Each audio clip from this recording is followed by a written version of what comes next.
On the morning of your arrival at Delphi, you would have noticed something that the ancient pilgrims noticed too. The mist never truly leaves Mount Parnassus, even when the sun breaks above the eastern ridges. There is a perpetual vapor that clings to the slopes, a thin veil between the world of mortals and something older, something that breathes. The Greeks who climbed these rocky paths more than 2,000 years ago would have felt this same quality to the air, thick, expectant, almost alive with presence. They didn't know, as we know now from geological surveys, that beneath their feet lay deep fissures in the earth, cracks where ethylene and methane gases rose from the ancient stone, and perhaps other compounds we have not yet named. But they felt something, they sensed it, and they built their most sacred shrine here, not by accident, but by a kind of knowledge that reaches beyond the written word. The oracle at Delphi kept her silence for approximately 1,000 years, and during that entire span, people traveled from across the known world, from Egypt, from Persia, from the furthest reaches of the Mediterranean, to ask her a single question. Some came in desperate hope, some came in terror. All came believing that somewhere in her fragmented utterances, in the syllables that the priests would later reshape and smooth into verse, lay the thread of their fate. And here is something that surprises many who first hear of Delphi. Nobody, not the kings, not the generals, not even the priests themselves, ever truly believed the oracle was lying. They believed she spoke truth. The question was only whether you could bear to understand it. If you find yourself drawn into the slow mystery of how one woman, in one sacred chamber, shaped the destinies of empires for 1,000 years, consider subscribing now. This channel is devoted entirely to the long, layered histories of the ancient world, the stories that move slowly, that ask you to sit with the past, the way the past asks us to sit with it, in quiet contemplation. We'll journey deeper into Delphi's 1,000-year mystery together, through the myths and the fragments, the archaeology and the whispered questions that still rise from the stone. Now, imagine the dawn light breaking across the Pleistos Valley below, that landscape of silver olives and gray limestone, the way it must have appeared to those early pilgrims as they climbed the final switchbacks of the path. The sun hasn't yet burned away the mist. The air holds the scent of laurel, that plant sacred to Apollo, the god who claimed this sanctuary, and beneath it, something mineral and ancient, the smell of stone that has been breathing out its secrets since time beyond memory. The footpaths themselves are worn smooth, grooved by centuries of sandals and boots, and the bare feet of those who came in the deepest faith. You can feel, if you walk them now in the mind's eye, the softness that comes from such repetition, such devotion. The sanctuary itself would not yet be visible from here. It lies further up, cradled in the mountain's fold, hidden until you round the final bend, and suddenly, there, the temple of Apollo rises before you, honey-colored in the early light, its columns catching the first rays of sun. But the mist clings even to the temple. It never fully leaves Delphi. The ancients understood this, not as a meteorological accident, but as the very breath of the god himself, the exhale of his presence permeating the ground, hovering over the sacred precinct like a veil that separates one kind of knowing from another. The valley stretches outward below, vast and green, and on the far side of it, you can see the plains beginning their descent toward Athens, toward the sea, toward all the cities that would one day send their messengers up this mountain to ask their burning questions. But at dawn, there is only silence. There is only the sound of water running somewhere among the rocks, perhaps the spring called Castalia, where pilgrims would wash before entering the sanctuary, an act of purification that was far more than symbolic. There is the occasional call of a bird, echoing from the limestone cliffs, and there is the sense of being in a place that remembers everything, that holds within its stone and soil the weight of all those centuries of questions asked and answered, in the strange, dark chamber at the temple's heart. The mist shifts, it parts for a moment, then closes again. In that brief opening, you might glimpse what the ancient Greeks saw, a landscape that seemed to exist between the world and the divine, a place where the boundaries grew thin. And that is precisely why they chose it. That is why they built here, and why they kept building, keep building in their minds still, this fantasy of the oracle, who could see what mortals could not, who stood at the threshold between knowledge and mystery. What would it mean to live in a world where a single voice, one woman's words filtered through priests and convention, and the layered interpretations of hope and fear, could determine whether you waged war or made peace? How did they live with such certainty in such profound uncertainty? These questions hang in the mist above Delphi even now, unresolved, and they are the first threads we will follow as we move deeper into the sanctuary, deeper into the story of the most famous oracle in all of human history. If you find yourself drawn to the slow unraveling of ancient mysteries, to the way a single place can hold the attention of the entire known world for over 1,000 years, then the full arc of Delphi's story, from its misty mythological birth through the quiet dust of its final centuries, might be the kind of journey worth following deeper into the night. There is something peculiar about how the ancient world seemed to understand that some places were thresholds, that certain stones and springs and mountain peaks held a weight that ordinary earth did not, and Delphi was perhaps the most luminous example of that belief ever constructed.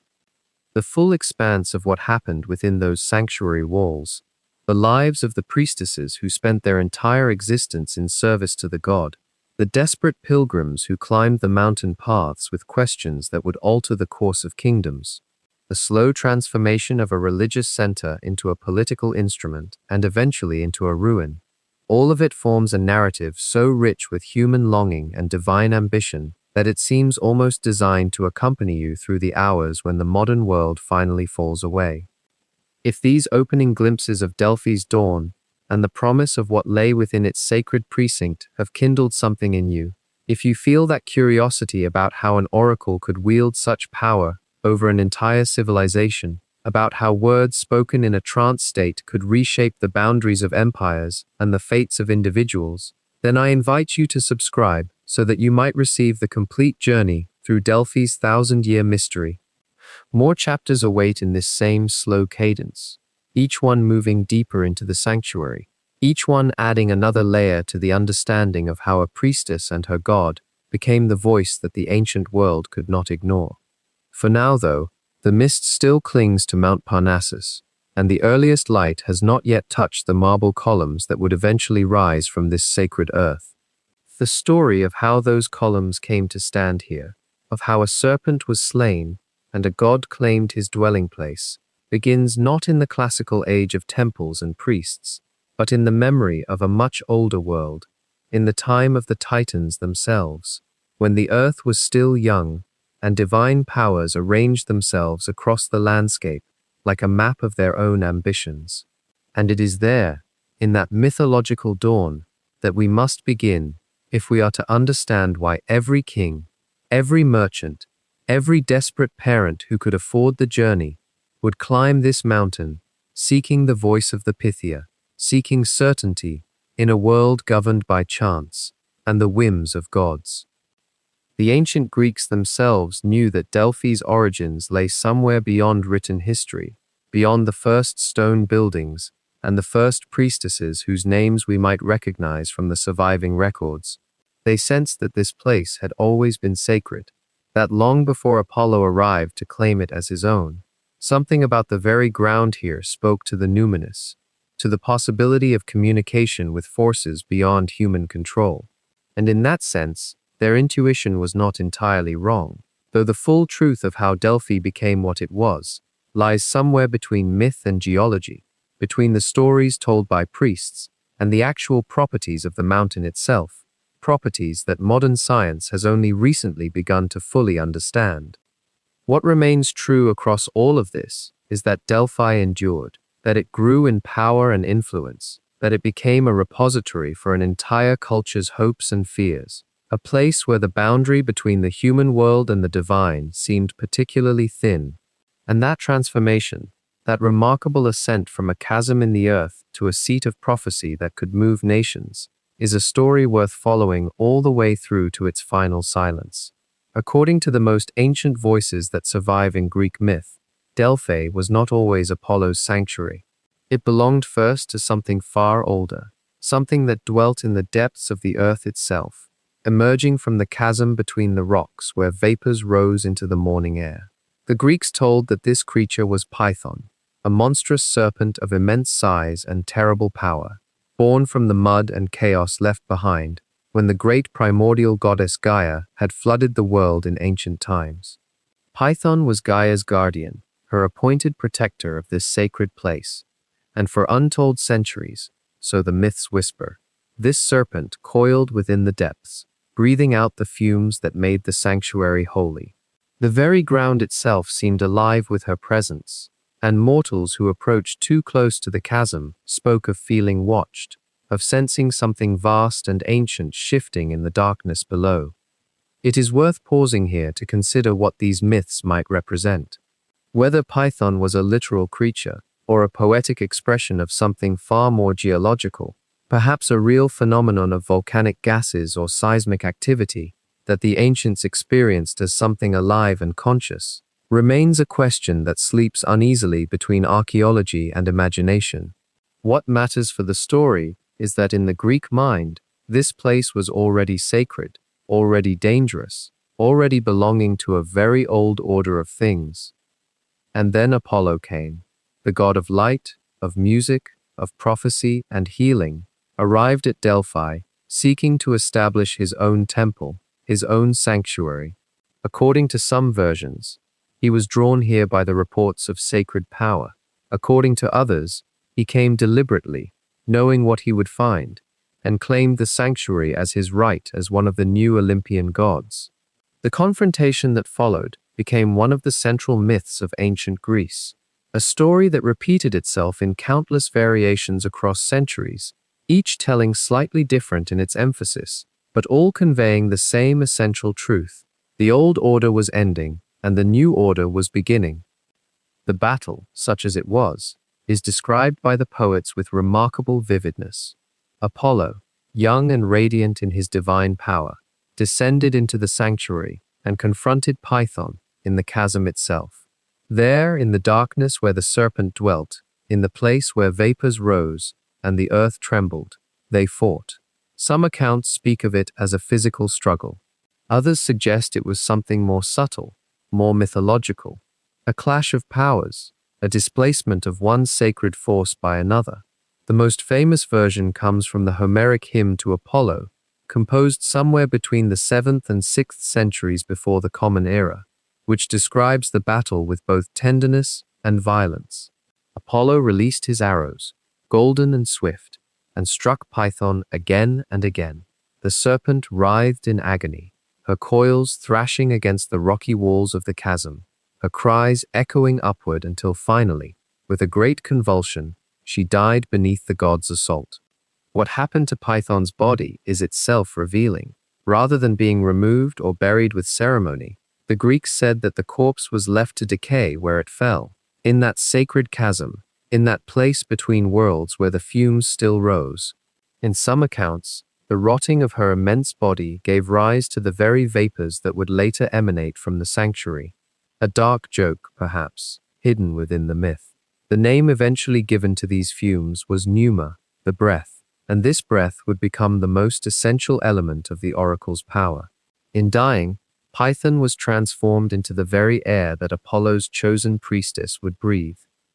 This transformation of victim into oracle, of death into divination, reveals something deeply Greek about the mythology surrounding Delphi.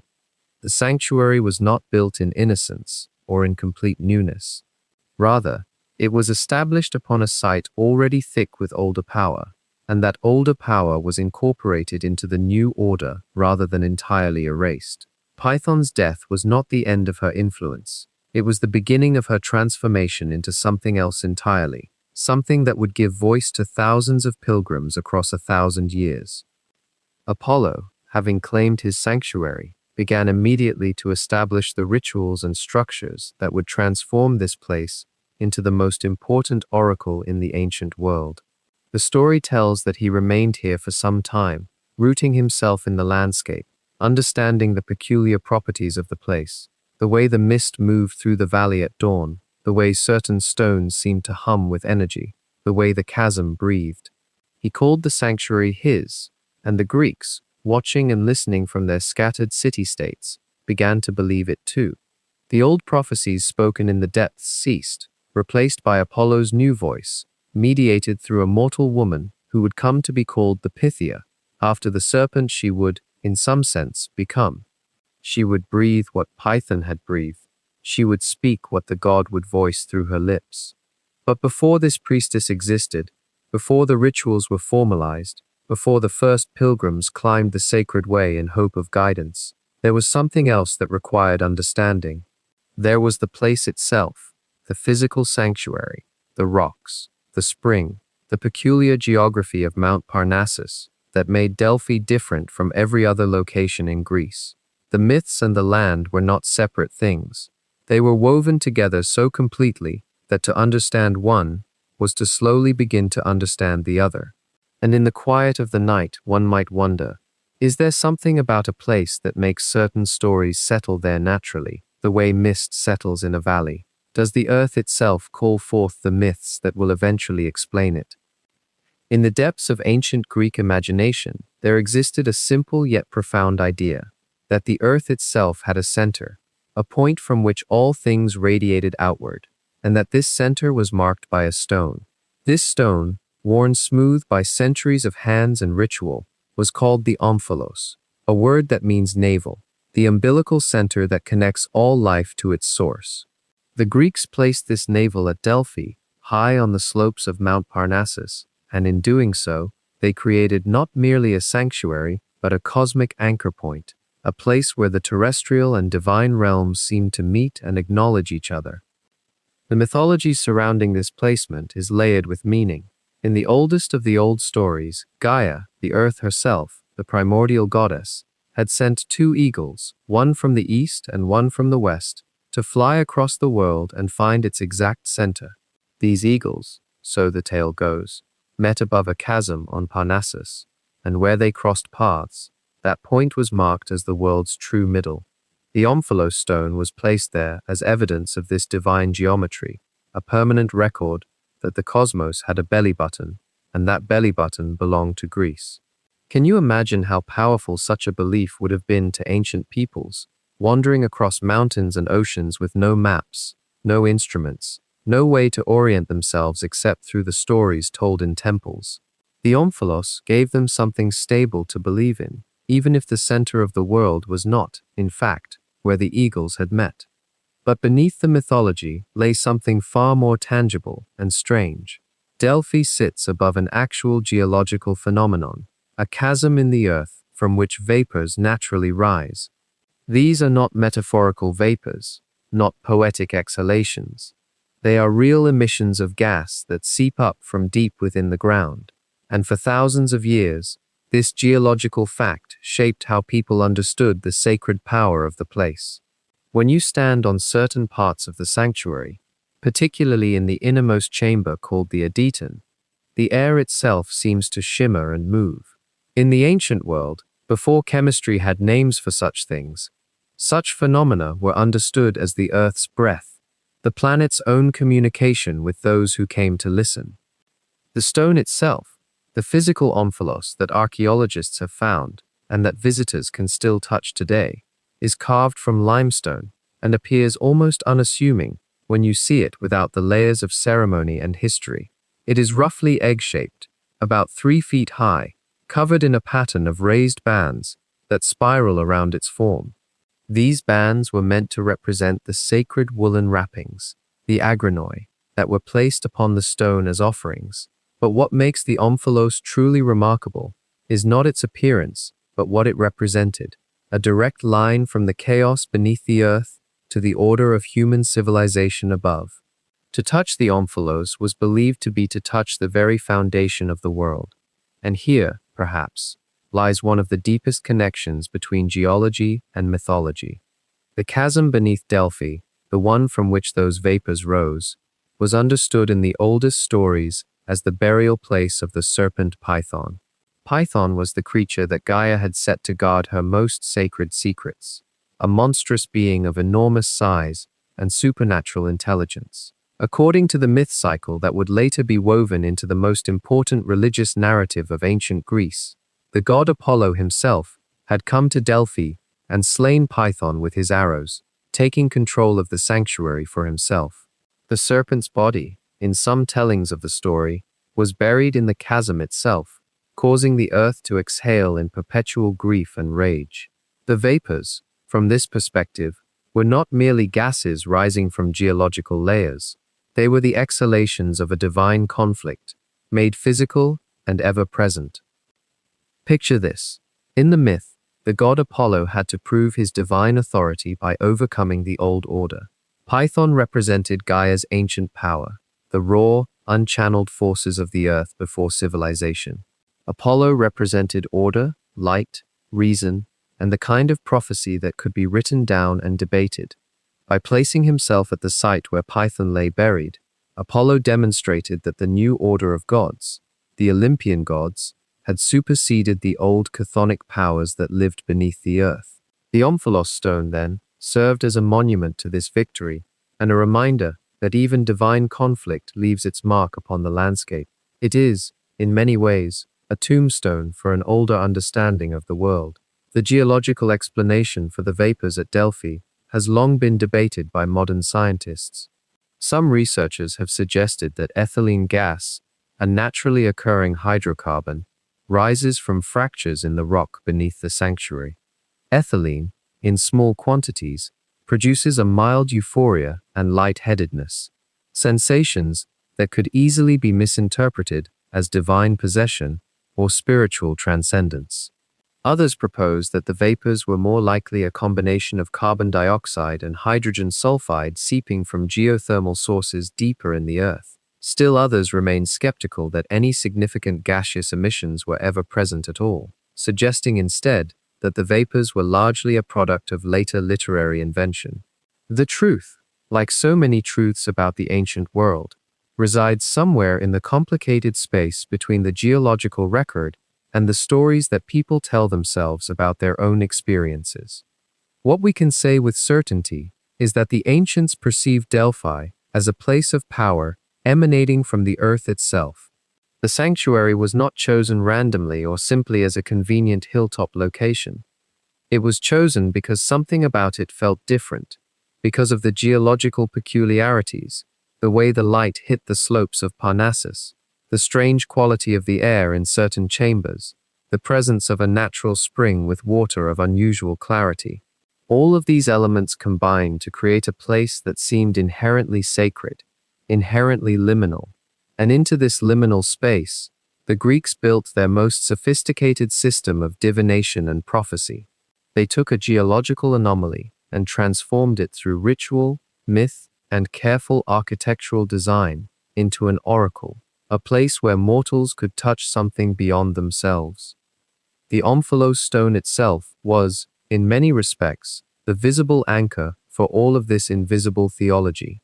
It was the point where the myth of Python's death, the reality of the earth's vapors, the spiritual aspirations of countless pilgrims, and the political ambitions of city-states all converged into a single, symbolically dense object. To modern eyes, it might appear as nothing more than an old piece of stone, weathered and marked by time. But in the ancient world, it was a focus for the imagination, a place where people could direct their questions and their hopes towards something concrete, something you could reach out and touch, even as you believed you were touching the fundamental nature of existence itself. Before the gleaming marble temples rose, before the priesthood crystallized into its elaborate form, before even the name Delphi carried the weight it would hold for 1,000 years, there was something else here, something older, something that whispered to people in a language we can now only half understand. The earliest traces we can find in the archaeological record, fragments of pottery, worn tools, the faint residue of ritual, suggest that humans were drawn to this place long before the classical age. We speak often of Delphi's golden centuries, of the Pythia delivering prophecies to anxious kings, of the sanctuary's political reach stretching across the Greek world. But those centuries did not emerge from nothing. They grew slowly, almost imperceptibly, from seeds planted in the fog of what we call the Mycenaean period, that dim Bronze Age civilization that flourished on the mainland of Greece from roughly the 16th century before the Common Era until its mysterious collapse around 1100 BCE. It is difficult to know with certainty when worship at Delphi truly began, and this uncertainty itself deserves a moment of our attention. Archaeology teaches us humility. The deeper we dig, the more we realize how much we do not and cannot know. But what the evidence does seem to suggest is this: the site held significance long before the great oracular shrine took its classical form. Mycenaean remains found scattered across the sanctuary grounds, pottery sherds, broken figurines, simple votive offerings, tell a story of sacred activity that predates the dramatic mythology we know. These early worshippers were likely attracted to the sanctuary for the same reason later Greeks would be.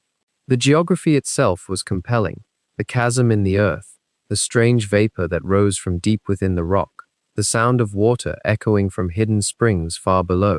These phenomena spoke to people, even in an age before they had developed the elaborate theological framework of later times. The Mycenaean Greeks, it seems, recognized something numinous here, something that demanded respect, something that called for offerings and prayer. What did they call this place? We do not know for certain. The name Delphi itself may derive from the word for womb, Delphis, though this etymology remains debated among scholars. Other theories suggest connections to the word for dolphin, or to ancient words now lost to time. What matters is that before the classical period settled on these labels and myths, the site existed as a space of power in the collective imagination of Bronze Age Greeks. The Mycenaean civilization itself, you should know, was not the pastoral, myth-bound culture of Homer's epic poems, though those poems would later claim to describe it. The Mycenaeans were organized, hierarchical, interconnected through trade networks that stretched across the Mediterranean. They were builders of great palaces, keepers of written records in their now deciphered Linear B script. They were sophisticated in ways that would surprise anyone expecting Bronze Age simplicity. Yet they too were drawn to sacred places, to spots where earth and sky seemed permeable, where the boundary between the ordinary and the divine seemed thin enough to cross. When, in the 15th or 16th century before the Common Era, a Mycenaean pilgrim, if we can call them that, climbed the steep path up Parnassus and approached this sanctuary, what experience were they seeking? Were they ill and hoping for healing? Were they troubled by conflict, seeking the will of the gods before taking action? Were they simply moved by the spirit of place, the sense that certain ground held concentrated power? We do not know. The pottery they left behind does not speak. The votive offerings are mute. They tell us only that someone was here and that they left something behind. The sanctuary in this earliest period was almost certainly not the complex architectural ensemble that would later develop. There was no grand temple of Apollo, no treasury, no stadium. There may have been only a simple altar, built where the chasm itself could be accessed. The ritual may have been straightforward: an approach to the sacred space, an offering, a small clay figurine perhaps, or a vessel of oil, a moment of communion with whatever presence inhabited this place, and then a return to the ordinary world, carrying whatever answer or comfort they had received. Something shifted, though, around the time of the Bronze Age collapse. Whether due to invasion, climate change, or the slow dissolution of centralized authority, the Mycenaean world fragmented in the 12th century before the Common Era. Palaces burned, trade networks broke, writing disappeared. The Greek world entered what later scholars would call the Dark Ages, a period of perhaps 300 years in which much of the complexity of Mycenaean civilization seemed to vanish. It is a fascinating paradox that as organized power declined, religious significance at certain places may have actually deepened. By around 900 BCE, as the Dark Ages began to lift and the Greek world reorganized itself into city-states, the sanctuary at Delphi began to take a more deliberate form. This was a gradual process, not a sudden creation. A priesthood was slowly establishing itself. Rituals became more formalized.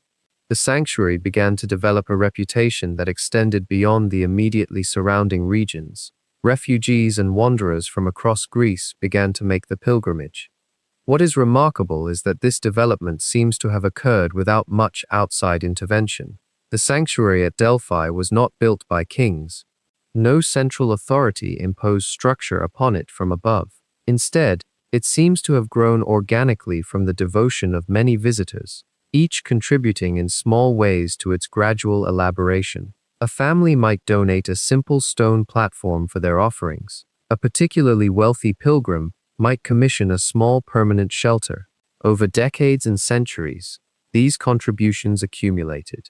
By the 8th century before the Common Era, and here we approach the threshold between prehistory and recorded history, the sanctuary at Delphi had become a gathering point of considerable significance. The rocky sanctuary was beginning to be organized with intentionality. Pathways were becoming established. Certain areas were being designated for certain purposes. The reputation of the Pythia was beginning to spread beyond Delphi itself, carried by word of mouth, by returned pilgrims who spoke of her wisdom, her strange utterances, her seeming ability to perceive things hidden from ordinary sight. This period, roughly from 900 to 750 BCE, is still clouded in partial darkness from our perspective. The historical record is sparse. We have fragments of evidence, pottery studies, archaeological inference. We cannot point to a single moment and say, here is when Delphi became the great oracle. Instead, we see a gradual intensification, a slow concentration of religious authority and pilgrimage that built incrementally across generations. It is like watching a river slowly carve a canyon. The process itself is invisible if you are observing moment to moment, but if you step back across centuries, the transformation becomes undeniable. The pilgrims who made their way up Parnassus in these early centuries, these were ordinary people for the most part. Farmers seeking guidance about their crops, merchants hoping for favorable prophecies before long journeys, women hoping for children, men hoping for victory in disputes, the sick and the troubled, the ambitious and the desperate. They came because word had reached them that in this place an answer might be found. In this chasm in the earth, beneath an ancient tree, within the consciousness of a woman whose mind seemed to open to visions others could not access, there was wisdom to be had. And the sanctuary responded to them. It grew because they came. It became clearer in its purpose, because thousands of people, over centuries, were willing to attribute meaning to it. Is this not often how sacred places develop? Not through grand proclamation or divine command inscribed in stone, but through the accumulated devotion of ordinary pilgrims, each bringing their hope, their desperation, their faith. By the time the classical age dawned, when writing became abundant again, and the historical record grew clear, Delphi was already ancient. It had already shaped Greek consciousness for half a millennium or more. What is easy to forget, when we read the grand stories of classical Delphi, is this quieter prehistory, the long centuries of slow growth, the ordinary pilgrims whose names we will never know, the simple rituals performed in a sanctuary that was still being built, still finding its form. This patient accumulation of meaning is perhaps the deepest magic of Delphi. Not the theatrical prophecies of later centuries, but this, the slow recognition by thousands of people across generations that certain places hold power, and their willing journey to those places, and their willingness to be transformed by them. And so the sanctuary grew, stone by stone, offering by offering, until it became clear that what Delphi needed was not simply a place of worship, but a voice, a human voice, a woman's voice, to speak for Apollo himself when the god's intentions seemed most urgently needed. The Pythia, as she came to be known, was not born into a lineage of priestesses the way you might inherit a title or an estate.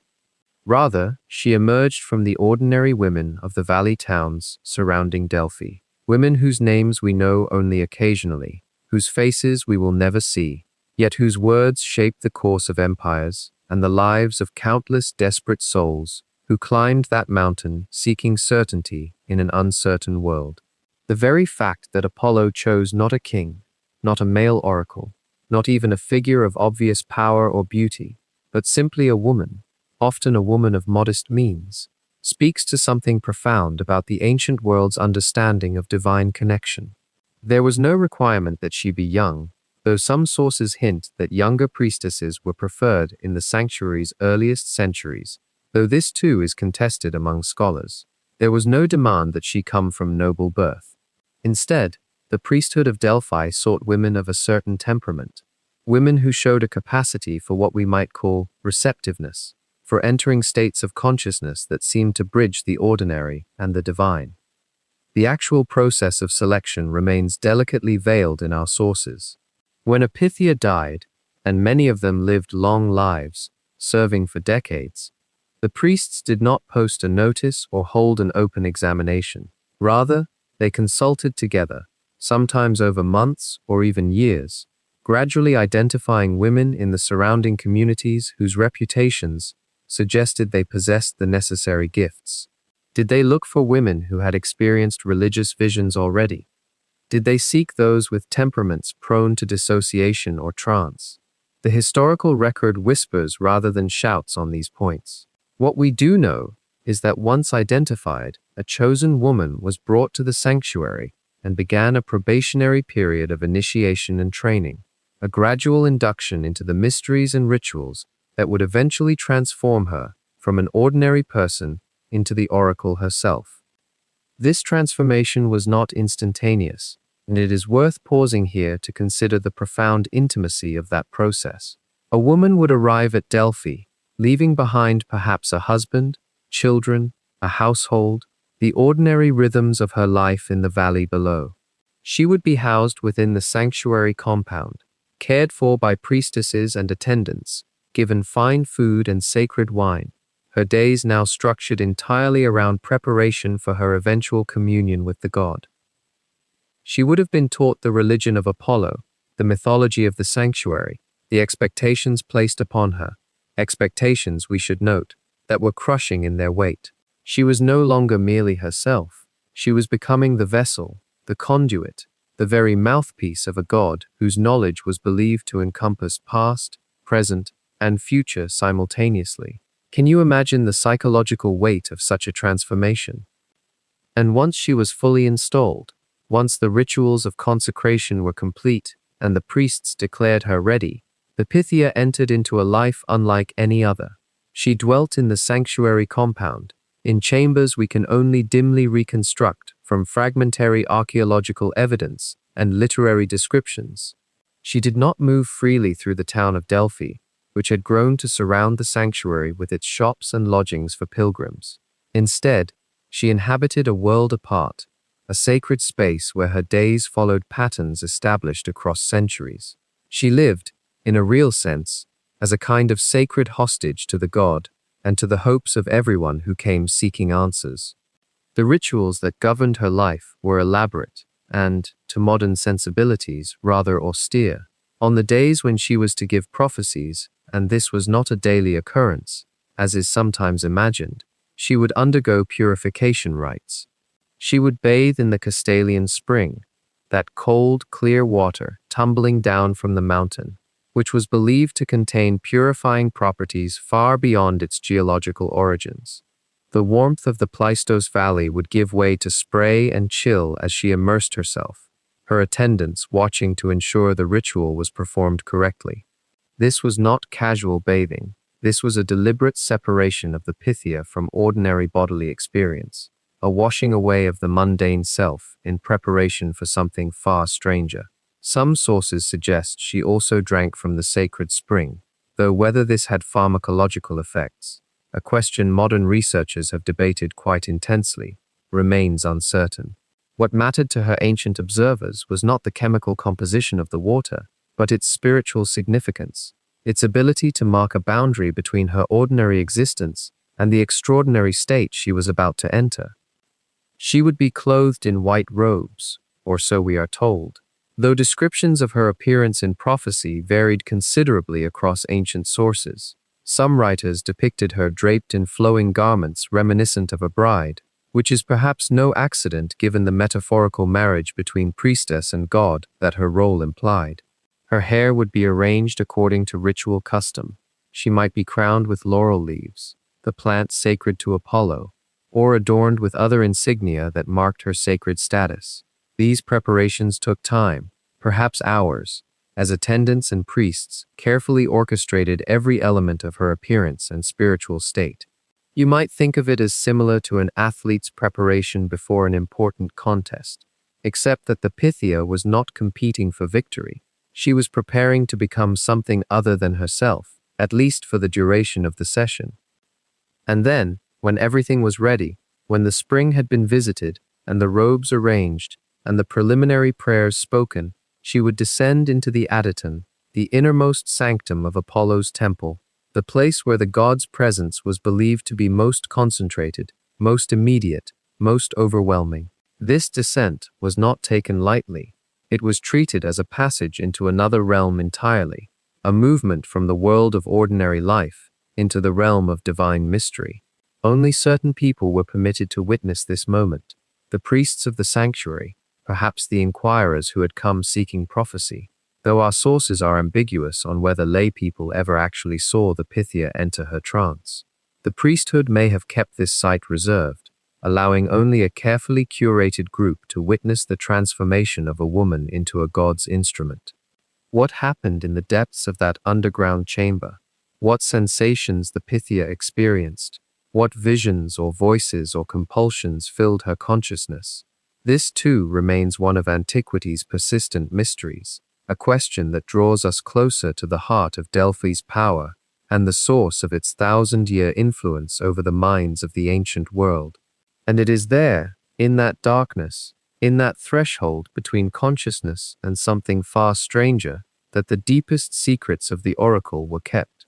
Beneath the temple of Apollo, in the narrow underground chamber known as the Adyton, there lay a space that even the most devoted pilgrims never entered. Only the Pythia descended into that stone cavity. Only the priests who tended to her. Only those few who had learned the old ways of the sanctuary. And it was here, in the cool shadows beneath the earth, where the question of how prophecy actually happened becomes not so much a matter of myth as a matter of breath, of chemistry, of the body's slow surrender to something neither entirely understood nor entirely mysterious. The Adyton was not large. Imagine an underground chamber, perhaps 20 feet long and half that in width, carved from the bedrock of Mount Parnassus itself, its walls worn smooth by centuries of hands, by the passage of priesthoods through ages. The geological structure beneath Delphi is fractured limestone and shale, and these fractures, these natural fissures in the earth, they allowed for something quite remarkable. From these cracks, vapors rose, not ghosts, not the breath of the god himself in any literal sense, but actual gaseous substances released from the depths of the earth. This is not speculation whispered in modern scholarship. This is geology, observable, measurable, real. What were these vapors? For a very long time, ancient writers spoke of them as divine emanations, the very presence of Apollo seeping up through the stone. But in the 20th century, archaeologists and chemists began to wonder if something more tangible had been happening all along. One theory, proposed after detailed geological surveys, suggested that methane or ethylene, volatile compounds, might have emerged from beneath the sanctuary. Ethylene, in particular, is a simple hydrocarbon, nearly odorless, and in small concentrations, it produces a distinctive mental state, a sense of euphoria, of lightness, of the mind floating slightly outside its normal boundaries. A person breathing ethylene does not lose consciousness entirely. They remain aware. They can speak, they can move, but their usual grip on reality loosens. Time feels strange. Perception shifts. The boundary between the self and the divine, between the inner world of the mind and the outer world of stone and sky, becomes blurred. Do we know for certain that ethylene rose from beneath the Adyton? This is where we must pause and breathe, and admit that certainty eludes us. No gas has been trapped and measured from those ancient fractures. The geological survey that proposed this theory has been questioned, refined, sometimes rejected by other scholars who have walked the same ground and come to different conclusions. And yet, and this is the quiet fascination of the puzzle, the hypothesis fits. It explains something that has puzzled observers for 2,000 years, how an ordinary woman, the Pythia, could produce prophecies that seemed coherent enough to attract the attention of kings, yet ambiguous enough that their meaning could bend with the listener's hopes and fears. But this is only part of the picture. There is more to the story of the Adyton than rising vapor, because the Pythia did not enter that chamber by accident or daily. There was a ritual, a structure, a preparation that suggests the sanctuary's priests understood something about the nature of altered consciousness, even if they could not name it in our modern chemical language. She fasted, sometimes for days before her oracular sessions. Fasting itself alters brain chemistry, makes the mind suggestible, loosens the usual certainties. She drank from a spring, a sacred spring, they said, fed by water that had flowed through the earth.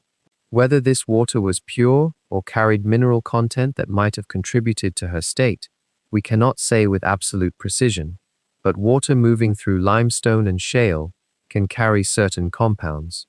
Lithium, for instance, which at low doses can induce a gentle euphoria and heightened suggestibility, is found in some mineral springs. And then there were the bay leaves, bay laurel, sacred to Apollo throughout the ancient Mediterranean world, the leaves crushed and either smoked or chewed or perhaps steeped in the spring water. Bay laurel contains compounds that have mild psychoactive properties, nothing overwhelming, nothing that would cause hallucination in the sense we understand it, but enough to soften the edges of ordinary consciousness, to make the mind more fluid, more open to suggestion and internal imagery. The Pythia, we are told, would sit upon a special tripod seat positioned directly above the main chasm, the seat itself supported in a way that allowed the rising vapors to surround and penetrate her, and she would begin to tremble, to rock back and forth, sometimes to make sounds, moans, cries, utterances that were not quite language and not quite silence. What happened in those moments? The priests who attended her described it with reverence. The god Apollo, they said, entered her body. Her voice became divine. The words that emerged from her were not hers but his. And yet, if we listen carefully to the historical accounts, a more nuanced picture emerges. The Pythia's utterances were often disjointed, broken into fragments, requiring interpretation. The priests would listen, would take notes. Later, written answers were given to pilgrims, often in verse, composed by temple officials. Is this to say the prophecies were simple invention? That seems too crude.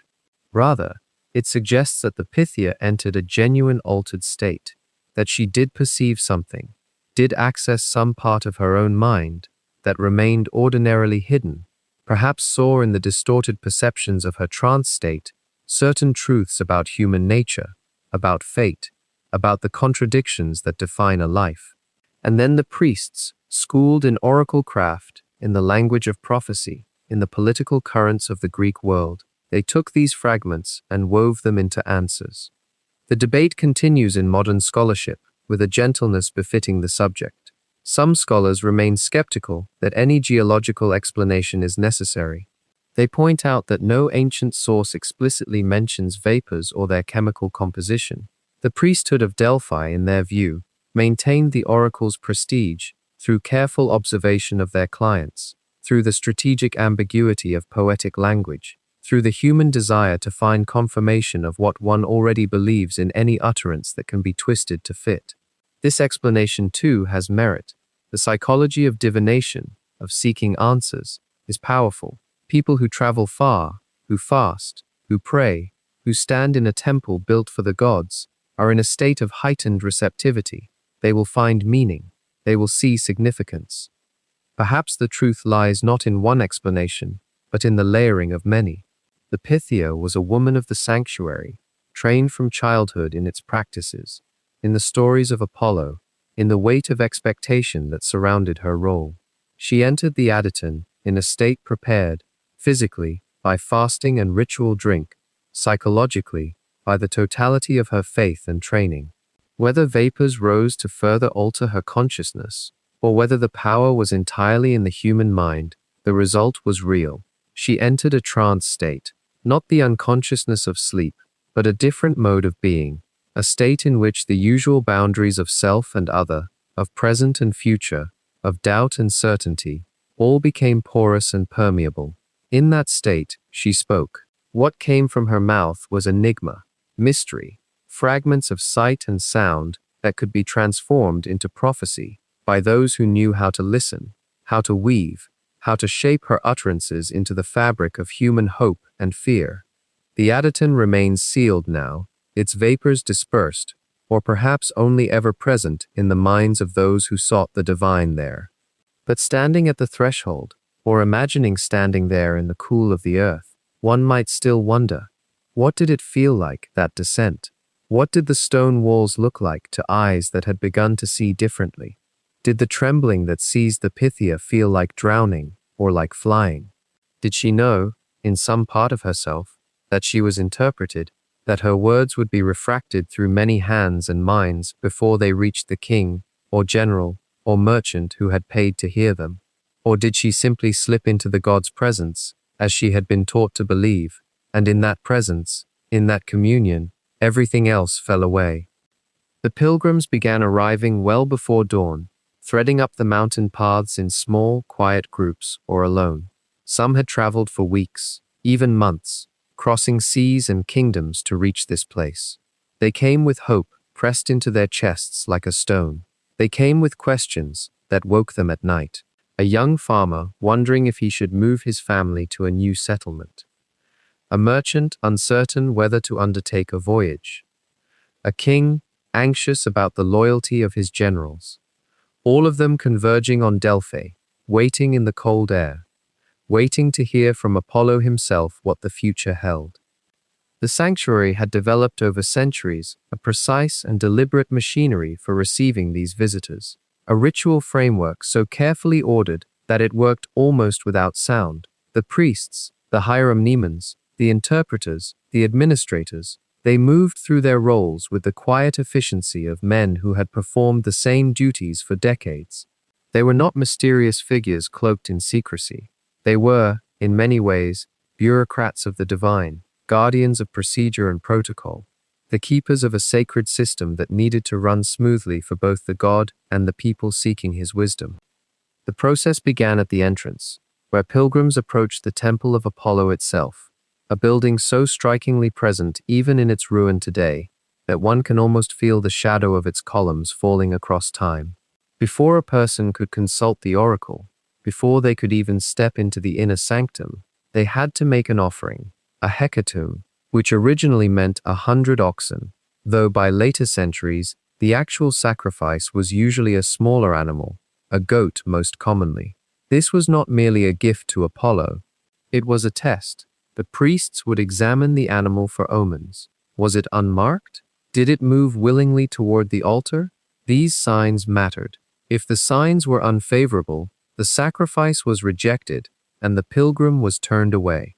The god, it was believed, had declined to hear them on that day, and so some people traveled all that distance only to be sent back down the mountain unheard, their questions still locked inside them.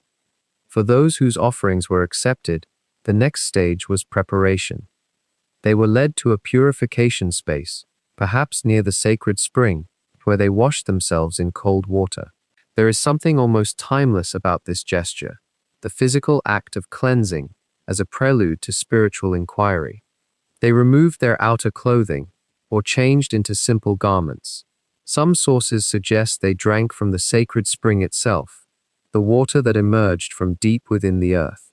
This water, tasting faintly of minerals, carrying with it something of the stone and root and mysterious depth of the mountain, was perhaps part of the experience of stepping between worlds. The actual consultation happened in stages as well, and here, the record becomes a little more fragmented, a little more mysterious, because the priests guarded certain details closely. What we know comes from accounts written long after the practices were established, from playwrights who described the scene, from historians who interviewed visitors, from inscriptions on stone tablets. So some of what followed, we understand with a kind of educated confidence, but also with the acknowledgement that we are reading shadows on a wall. The pilgrim, now purified and prepared, was brought to the entrance of the Aditon, the inner sanctum where the Pythia herself waited. The priests, the Hosioi, the holy ones, stood between. The pilgrim would state their question, sometimes directly to a priest who stood as intermediary, sometimes in written form. This is where tablets came into the picture. The wealthy, or the literate, those who wanted their question preserved, would have their inquiry written on a lead tablet or wooden tablet, something permanent and official. These tablets were kept. Some survived into the modern era. They tell us things. A farmer asking about the fertility of his land, a woman asking when she would bear children, a general asking which direction to march. The questions are human, specific, urgent, stripped of pretense. The priests did not simply convey these questions to the Pythia as raw text. They refined them. They shaped them. They translated them into verse, if they came in prose. This was already a layer of interpretation. Already the question was being filtered through the understanding and skill of the priestly intermediary. Some scholars argue this gave the priests considerable power to guide the answer, to influence the meaning. Others suggest the Pythia's own genius, her knowledge of human nature and affairs, was sufficient to navigate whatever phrasing she received. Either way, by the time the question reached the inner chamber, it had already passed through the hands and minds of those appointed to guard the sacred process. And then there was the matter of payment, a detail that reminds us that even prophecy, even divine communication, operates within economies of the material world. The fee for a consultation was called the omphalos, and it was not insignificant. For ordinary people, it could represent a real sacrifice of their modest wealth. For kings and city-states, it was often lavish, gold, silver, precious offerings. This created a kind of hierarchy within the sanctuary. Those who could pay more might receive more detailed answers, longer consultations, perhaps even a private audience rather than being batched with other petitioners. Whether this was officially acknowledged or not, the inference seems clear. The richer you were, the more of the god's time and attention you could secure. The waiting was part of it too. Pilgrims might spend days at Delphi before their turn came.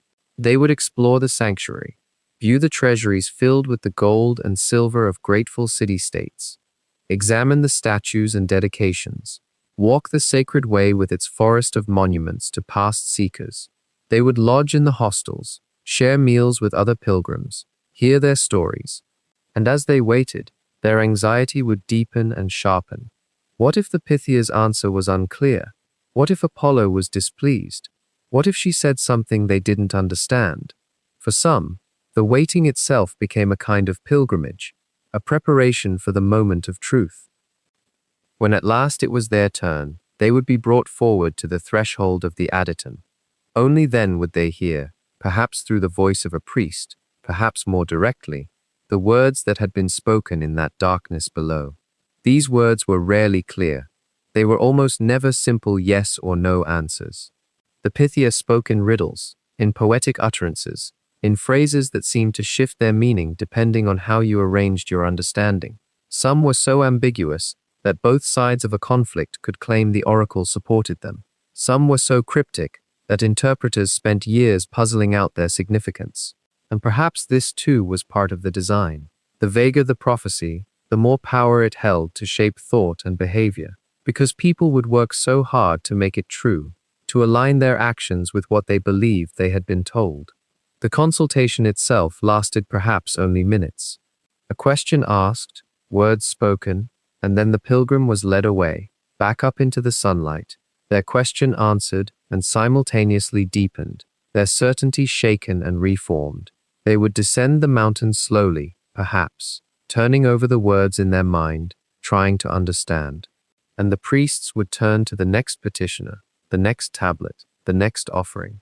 The process would continue as it had continued for 1,000 years, day after day, season after season. an endless flow of human hope and divine ambiguity, meeting in this narrow space between the world above and the mysterious depths below. The consultations that unfolded within that sacred precinct produced utterances that would echo across centuries, shaping the choices of kingdoms and the fates of heroes. And yet, the most famous prophecies, the ones that survived in written form, passed from historian to historian, whispered in the marketplaces of Athens and Corinth, were often marked by a strange duality. They seemed to promise clarity while concealing riddles. They spoke truth while leaving room for misinterpretation. This was not accident. This was the oracle's nature. Consider the story of Croesus, the legendary king of Lydia, whose wealth was said to be beyond measure. He ruled in the 6th century before the Common Era, a time when Delphi's influence had grown so profound that even distant monarchs sought her counsel before embarking on war. The story, as it came down to us through Herodotus, has the quality of a carefully constructed teaching tale, though its core may rest on some historical truth about a real consultation. Croesus was contemplating war against the rising Persian Empire under Cyrus. He was wealthy enough to send magnificent gifts to Delphi. The treasury he founded there, though now in fragments, was once a gleaming structure of marble and gold. And before committing his armies, he decided to test the oracle's accuracy. He devised a test. On the same day, in different cities, he would perform secret actions and ask the Pythia what he had done. If she could describe them accurately, her prophecies would be trustworthy. The Pythia, or perhaps the priests who served her, proved remarkably perceptive. On the appointed day, Croesus had cut a tortoise and a lamb into pieces and boiled them together in a bronze cauldron with a bronze lid. It was an unusual, even bizarre thing to do, nothing anyone would have predicted. Yet when the envoys from Lydia consulted the oracle and asked what their king was doing at that very moment, the answer came back in verse. The Pythia described, with startling precision, the scent of the boiling flesh, the sound of the bronze, the exact contents of the cauldron. Croesus was astonished. The oracle's power seemed confirmed. Emboldened and reassured, he then asked the critical question: if he marched against Persia, would his empire be destroyed? The answer, delivered in the characteristic meter of Apollo's priestess, was brief and apparently direct. If you cross the Halys River, came the prophecy, you will destroy a great empire. What could be clearer? Croesus prepared for war. He gathered his forces. He crossed the river that marked the border between Lydia and Persia, and he was defeated. His armies crumbled before Cyrus's forces. His kingdom fell.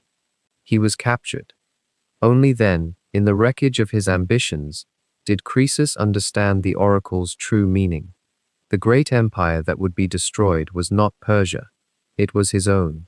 The Pythia had spoken an absolute truth. She had simply allowed the listener to hear what he wished to hear. The prophecy was not false. It was merely incomplete, layered with the kind of ambiguity that made it technically true regardless of how events unfolded. And this, perhaps, is the quiet genius at the heart of Delphi's most enduring mystery. The oracle did not lie.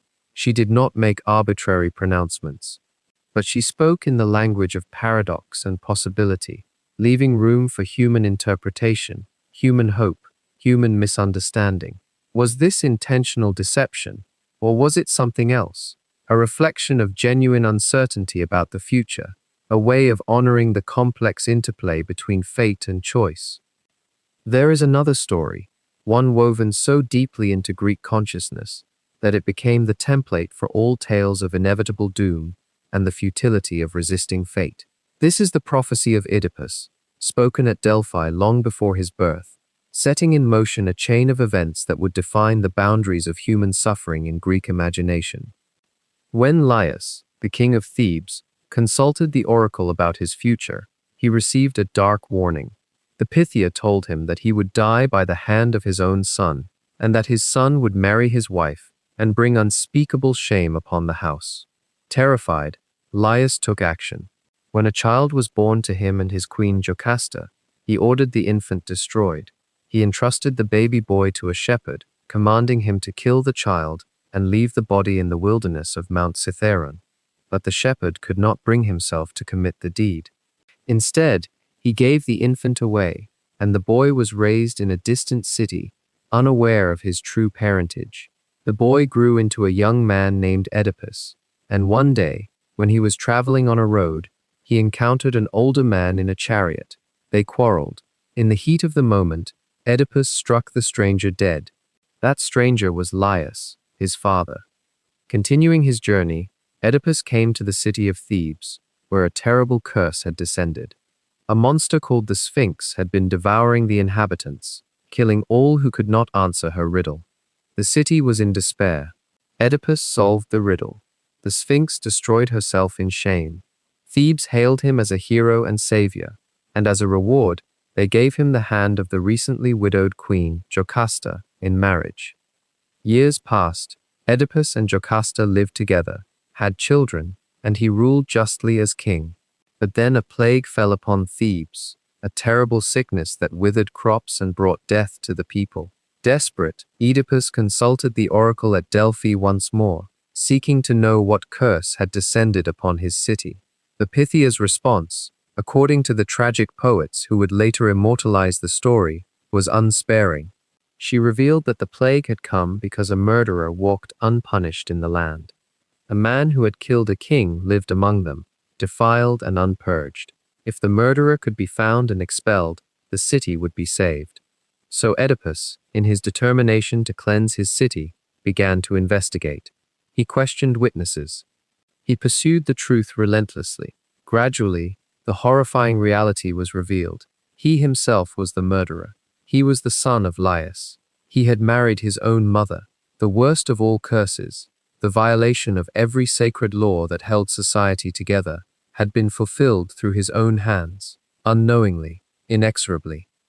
What strikes us, in the long silence of the night, is the strange precision of the oracle's words. Delphi had spoken a prophecy that Laius received as a warning, that he had attempted to circumvent through violence, yet his very attempt to escape the prophecy had set it in motion. His act of ordering the child killed had ensured that the child lived and grew far away, unaware of his identity. The prophecy was not a description of inevitable doom that could be avoided, but rather a pattern that took shape through the very actions taken to prevent it. This is why these stories mattered so profoundly to the Greeks. They captured something true about the gap between intention and outcome, between what we believe we know and what actually unfolds. The oracle did not punish or reward. She simply saw patterns, connections, currents of causation that moved beneath the surface of ordinary life, and she spoke them in language that was true but opaque, a riddle that could only be understood fully after the events it described had already taken place. Other prophecies clustered in the collective memory. A woman asked the Pythia whether her son would become a great warrior, and the oracle answered that he would wear bronze that all men would know. The mother took comfort. Years later, her son died in battle. His body was honored, and his armor was placed in a temple where countless pilgrims saw it, and knew it, and spoke of it. The prophecy had been fulfilled, though not as she had hoped. The oracle had spoken a truth that transcended the mother's desire for what that truth should mean. There is, in the telling and retelling of these stories, a kind of quiet resignation. The ancient Greeks seemed to understand, at some deep level, that the future was not simply unknown, but inherently ambiguous. The oracle's role was not to grant certainty, but to illuminate the patterns within which human choice unfolded. She was, in a sense, a mirror held up to possibility itself, reflecting back, not what listeners hoped to see, but what was actually there, though it might take years or decades for them to recognize their own reflection. What you must understand is that by the time the sanctuary had truly settled into its role, perhaps somewhere in that long afternoon of the archaic period, Delphi had become something far more valuable than a religious shrine. It had become a source of legitimacy itself. Kings and city councils and ambitious tyrants all understood one essential truth, that when the Pythia spoke, when her voice emerged ragged and trembling from the depths of the earth, her words carried a weight that no earthly parliament could grant. To say that the gods had blessed your cause, that Apollo himself had endorsed your ambitions, was to hold a kind of power that ordinary mortals could never manufacture on their own. Consider for a moment what it must have felt like to be a ruler in the classical world. You sit upon your throne, perhaps in Athens, perhaps in Sparta, perhaps in some smaller kingdom you have inherited or conquered. Your people watch you, your rivals circle, and there is always, the question of whether you are truly meant to rule, whether the gods smile upon your decisions, whether the path you are about to walk is the one fate has already woven. And so you gather your treasures, you choose your emissaries, and you make the long journey to Delphi. You climb through the sacred precinct. You wait with dozens or hundreds of others, and when at last you enter the Adyton, when you ask your question of the Pythia, you are seeking something no general can give you, and no treaty can purchase: divine confirmation. The beauty of this arrangement, if we can call it that, was rooted in a kind of elegant ambiguity that served nearly everyone. When a powerful city-state sent consultants to Delphi, they came with specific questions. Should we go to war? Is this the right moment to launch an invasion? Will this alliance strengthen our position? And the Pythia, speaking in her cryptic verse, in her riddling half-prophecies, would answer. Her words could be interpreted in multiple ways. They could mean yes or no, or perhaps something far more nuanced. A skilled priesthood, for we must remember that the priests themselves were part of this machinery, could shape the presentation of her words to align with the questioner's own hopes, or to suggest caution when caution seemed wise, or to frame ambiguity in a way that allowed the ruler to believe they had received exactly what they needed to hear. And here is where the political genius of Delphi truly reveals itself. If the prophecy came true, the grateful ruler attributed their success to Apollo's guidance and showered the sanctuary with gifts and dedications, with treasures that grew more elaborate and more precious with each passing generation. If the prophecy failed to come to pass, well, there were always alternative interpretations.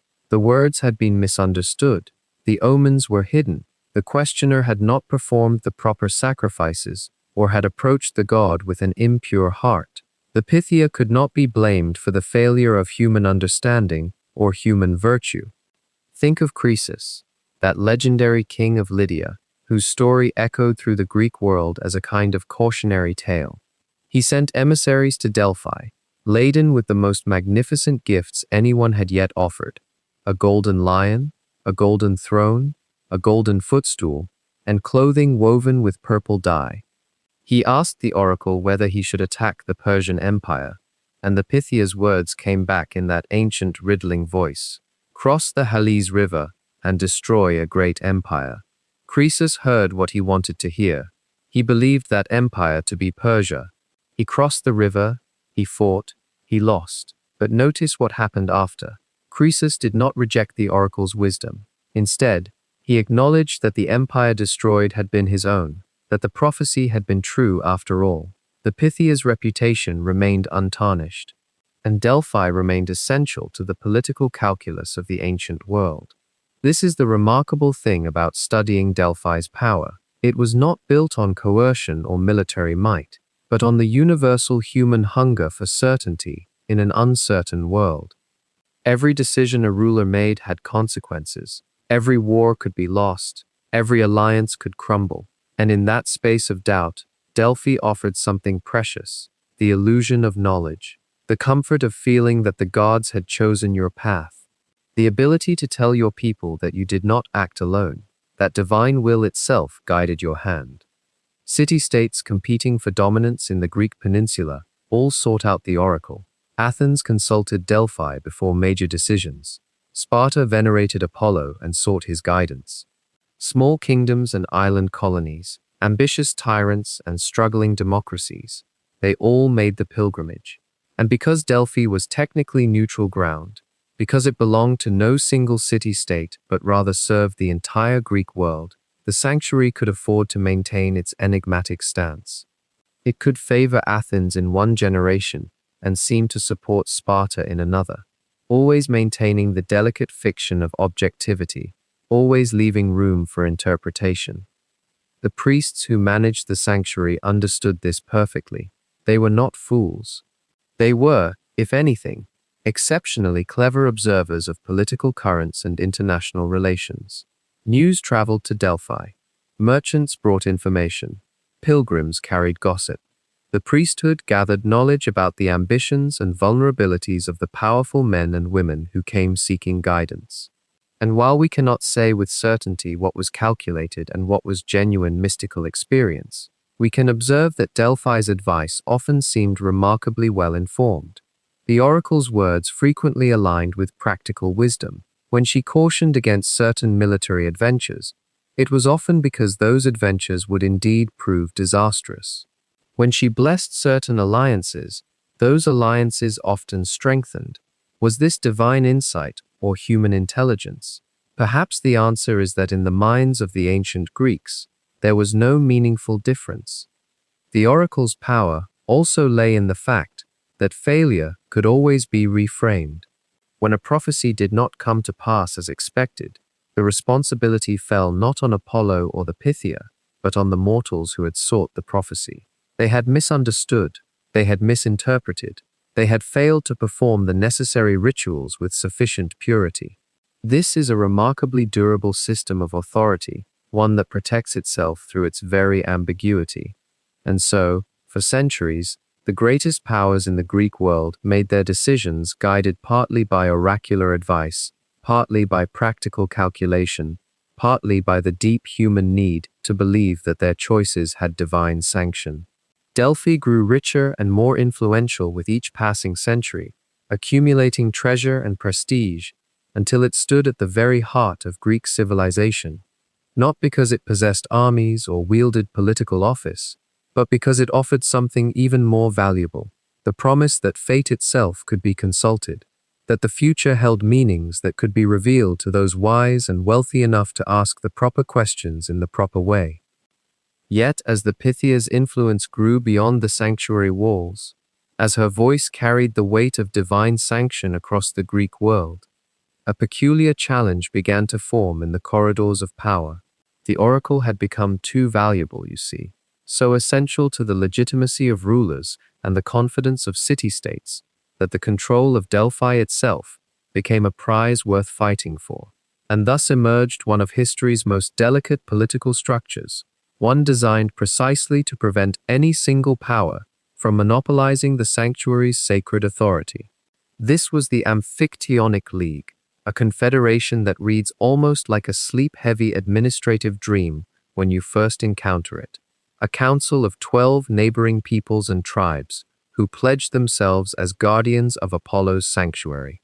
Think of them as custodians bound by oath, representatives from regions surrounding the sanctuary who gathered periodically to oversee the sanctuary's rituals, collect the fees from pilgrims, maintain the temples, and adjudicate disputes. It was democracy through delegation, power distributed across enough hands that no single kingdom could seize the oracle for its own exclusive use. The Thessalians, the Boeotians, the Locrians, the Phocians, the Ionians, each had a voice. Each sent delegates to councils held twice yearly, in spring and autumn, to discuss the mundane business of keeping a sanctuary functioning. Roads had to be maintained, sacrificial animals had to be provisioned, temple funds had to be managed, pilgrims had to be accommodated, and always, there was the underlying tension between those who benefited most from the oracle's pronouncements and those who felt they were getting less than their share of divine favor. Can you sense how fragile such arrangements become when wealth and power concentrate? When some members grow wealthier, more ambitious, more eager to shape the oracle's voice toward their own interests? The Phocians, a hardy mountain people whose territory lay immediately west of Delphi, became increasingly resentful of what they perceived as unfair tribute and subordination within the league structure. They grew prosperous, confident, and began to question why they should defer to the voting structures of distant rivals. By the 4th century BCE, tensions that had been simmering beneath the surface of Amphictyonic cooperation finally broke into open conflict. The Phocians, under leaders of increasing boldness, began to assert claims over the sanctuary itself. They suggested that perhaps the oracle could be managed more efficiently, more fairly, under Phocian administration. The Amphictyonic Council rejected these overtures, reaffirming the sanctity of shared governance and the inviolability of Apollo's neutral temple. The League condemned the Phocian presumption in increasingly harsh language. Fines were assessed, threats were issued, and yet the Phocians, emboldened by their wealth and their proximity to the sanctuary, refused to yield. What happened next is sometimes called the Sacred War, though there were actually several of them across the centuries, each one a wound inflicted upon the principle that Delphi should remain above the petty politics of its surrounding communities. The first true sacred war erupted around 595 BCE, in the very earliest flowering of the Amphictyonic League itself, and it was triggered by a dispute so mundane, so administratively petty, that it seems almost unbelievable that it could spark such fury. A neighboring region, the Crissa, allegedly abused pilgrims traveling to Delphi, taxing them unfairly and plundering their offerings. The Amphictyonic Council voted for a unified response, a sacred crusade to punish Crissa's impiety. The combined armies of the League marched, conquered, and utterly destroyed the offending city. Crissa was razed. Its territory was declared sacred ground, forbidden to cultivation. The very name was nearly erased from memory, a cautionary tale whispered in the darkness. Yet even this overwhelming display of League unity could not prevent future conflicts from arising. The Fourth Sacred War, the one most directly connected to the Phocian ambitions, erupted in 357 BCE and dragged on, with periodic intensity, for over a decade. The Phocians, at some point in this long struggle, made a shocking decision. They would seize the sanctuary itself and use its treasury, vast accumulations of pilgrim offerings, royal dedications, and religious treasuries, to fund their military campaigns. Imagine the transgression in the minds of the Greek world, not merely political rebellion, but sacrilege of the most fundamental kind. The oracle's sanctuary, the most hallowed ground in Hellas, ransacked for war funds. For years, the Phocians occupied Delphi, hiring mercenaries with the sanctuary's gold, deploying its resources toward their own military ambitions. They even appointed their own priestess to serve as the Pythia, a puppet oracle uttering prophecies favorable to Phocian interests. Though whether she was sincere, genuinely transported into trance, or simply acting a role, history does not clearly tell us. The Amphictyonic League, horrified and outraged, eventually allied with larger powers, Macedon, Thebes, Athens at various moments, to expel the Phocians and restore the sanctuary to collective governance. When they finally succeeded, the cost had been immense. The sanctuary had been violated. Its treasuries had been plundered. The sanctity of the oracle had been called into question by the very act of forced prophecy. And most significantly, the episode revealed a hard truth. The Amphictyonic League, for all its elegant structure of distributed authority, could not prevent determined powers from seeking dominance over Delphi's sacred authority. There is something almost melancholic in this recognition. The League had been conceived as a solution to exactly this problem, a way to prevent any single power from monopolizing the oracle's voice. Yet the very wealth and prestige of Delphi made monopoly attractive to ambitious rulers. The very sanctity of the sanctuary made controlling it a prize worth the risk of sacrilege. And the ambiguity of the Pythia's utterances meant that even when a power controlled the priestess, they could not control how her words would be interpreted by the wider world. Perhaps this too was part of the oracle's genius, that even when threatened, even when assailed by sacrilege and war, the sanctuary's authority ultimately remained diffuse, distributed, impossible to fully capture. The later sacred wars followed similar patterns. The Amphictyonic League would issue pronouncements, raise armies, attempt to enforce divine will through military might. Yet each conflict seemed to weaken the League's credibility slightly, to raise the question of whether it was truly preserving Delphi's sacred neutrality or simply using the oracle as a pretext for political ambitions of its own. By the time Macedon, under Philip, asserted itself as the dominant power in Greece, the Amphictyonic League had become more of a formal structure than a truly independent authority. Philip's son Alexander the Great would consult the oracle at Delphi before his conquests, seeking divine sanction for his campaigns across Asia. The League could do little but formalize what Alexander had already determined to do. And yet for all these tensions and conflicts, Delphi endured. The sanctuary was repeatedly violated, its treasures depleted, its authority questioned, and yet it was always restored, always rebuilt. The Pythia, sometimes genuine in her trance, sometimes perhaps uncertain of its authenticity, continued to sit above the chasm and utter her cryptic words. The League, for all its limitations, continued to attempt to preserve the sanctuary's independence and sacred character. The pilgrims kept coming, kept offering their gifts, kept seeking answers to the eternal questions of human ambition and fate. The oracle's power lay not in the control of any single authority, but in the very fact that so many different powers wanted to control it, wanted to believe in its divine authenticity, wanted to shape their own destinies according to its utterances. This was the strange equilibrium that kept Delphi alive through centuries of internal Greek conflict. Not the perfect balance of the Amphictyonic League, but the imperfect, tension-filled reality that no power could ever fully own the oracle's voice, and therefore all powers had to respect, in some fashion, its continued existence. The sacred way itself was less a grand processional boulevard and more a winding, uneven path that climbed gradually upward through the sanctuary, narrow enough that two people could scarcely walk side by side, and along this path accumulated, over centuries, an astonishing wealth of marble and bronze and gold. These were the treasuries. Picture, if you will, a string of small temples, some no larger than a modern cottage, others more modest still, each one constructed by a city-state or kingdom or wealthy private patron as a kind of offering box, a permanent shrine where they could deposit their most precious votive gifts. To walk the sacred way was to walk through a living ledger of ambition and devotion and political rivalry, each treasury a statement of power whispered in stone. The Athenians, of course, built one of the most celebrated.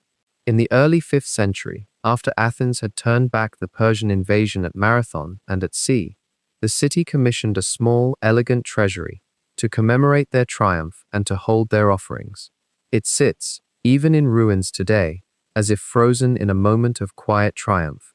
The Athenian treasury was built not with the massive blocks that later Greek architecture preferred, but with smaller, finely fitted stones that still speak, when you run your hand across them, of the care and precision of the Athenian craftspeople. The structure was simple in its geometry, a rectangular chamber with a small portico, columns across the front, but every surface that could be carved was carved. The sculptural friezes that once adorned it told stories of Heracles and the Amazons, images of struggle and victory that echoed the Athenian sense of themselves as defenders of Greece against barbarian darkness. What makes the Athenian treasury particularly poignant, from the perspective of someone walking slowly through Delphi in the fading light of understanding, is the question of what it actually contained. The treasury was emptied long ago, and we can only imagine, based on inscriptions and ancient texts, and the small fragments that archaeologists have recovered, the kinds of objects that lay within. Votive figurines of bronze, some no taller than a finger, gold crowns, armor captured from enemies, cups and vessels of remarkable craftsmanship, perhaps locks of hair, braided and tied with ribbon, perhaps documents inscribed on bronze, recording the moment of the victory itself. The ancient Greeks seemed to believe that by offering their most precious things, things that had cost them labor, or gold, or skill, or sacrifice, they were making a kind of bargain with the divine, an exchange of gratitude for protection. And this was true not only for the Athenians. As you moved upward along the sacred way, you encountered treasury after treasury, each with its own story, its own assertion of identity and piety. The Corinthians built one, Corinth, that wealthy trading city, whose maritime power had once rivaled Athens. The Siphnians, a small island that had grown suddenly rich from gold deposits, built a treasury so elaborate and beautiful that ancient writers still marveled at it centuries later. Though it no longer stands, the fragments that remain, fragments of sculptured stone, pieces of figured friezes, suggest a structure of almost unsettling richness, as if the Siphnians had poured all their newfound wealth into this single, ephemeral assertion of importance. The oracle, it seems, granted them their prosperity, and in return, they offered beauty itself, carved from marble. There were treasuries of the Thebans, the Corinthians, the Megarians, the Athenians, of course, the Phoenicians from Sidon, the people of Cnidus, and perhaps 24 others, crowded along that narrow path in a kind of permanent, silent competition. And there is something both noble and melancholy about this, is there not? The idea that these treasuries were, in a real sense, advertisements of piety and power, yet advertisements that would outlast their builders by millennia, becoming instead testimony to the fragility of greatness and the strange persistence of stone when everything else, the empires, the armies, the political rivalries, has vanished like morning mist. But the treasuries themselves, impressive as they are to an archaeologist or a historian, were only part of what lined the sacred way. There were statues, hundreds, perhaps thousands of votive statues, each one a gift offered to Apollo by a grateful, or hopeful, petitioner. Some were the work of famous sculptors whose names have survived to us. Others were crude and provincial, the work of anonymous artisans in distant cities, made not with technical perfection but with sincere fervor. A bronze charioteer, nearly life-size, the face rendered with such care that even after 2,000 years you can see the particular cast of his features, his gaze fixed as if still watching the invisible racetrack. A bronze god. Was it Apollo himself? A statue of a woman, robed, her hands held in a gesture of prayer or greeting. These were not merely decorative. Each one was a prayer made manifest, a way of addressing the divine not through words alone, but through the body of the sculpture itself, as if you could transfer your hope or your gratitude directly into the marble. And what of the offerings that were not housed in the treasuries, but lay strewn about the sanctuary, visible to everyone who passed? Small votive plaques of bronze or lead, inscribed with prayers, some of them so worn that the ancient words are nearly illegible now, but still comprehensible if you know how to listen. Coins, thousands of them, left as small gifts, as if even the poorest pilgrim could contribute something to the sanctuary's wealth. Bits of pottery, pieces of jewelry, carved in stone or cast in bronze, images of eyes. Why eyes? Perhaps because the supplicant wished to literally give the god their sight, their ability to perceive. Images of feet, of hands, of organs and limbs, a pilgrim with a wounded knee, or an infection of the eye, or a pain in the chest, could commission a votive body part and leave it in the sanctuary as a physical petition for healing, as if by offering the image of the afflicted part, the god himself would be drawn to repair it. This practice was called anatomical votives, and it speaks to something very human in the ancient Greek sensibility, the belief that the physical world and the spiritual world were not entirely separate, that an image could carry real power, that by offering something, anything, even something small, you were participating in an exchange with the divine that transcended mere words. The act of giving, in other words, was itself a kind of prayer, perhaps more authentic than any words you might speak, because it cost you something. The sacred way at Delphi, then, was not merely a passageway, but a theater of abundance, a place where the entire Greek world had come to make itself visible, to offer gifts, to leave traces of themselves in the sanctuary of Apollo's prophecy. And as you walked that path, and some pilgrims would walk it many times over a lifetime, you would have been surrounded by reminders of the generosity and ambition of your predecessors, of the wealth of the Greek world, of the unity of the Greek world in its shared devotion to the oracle.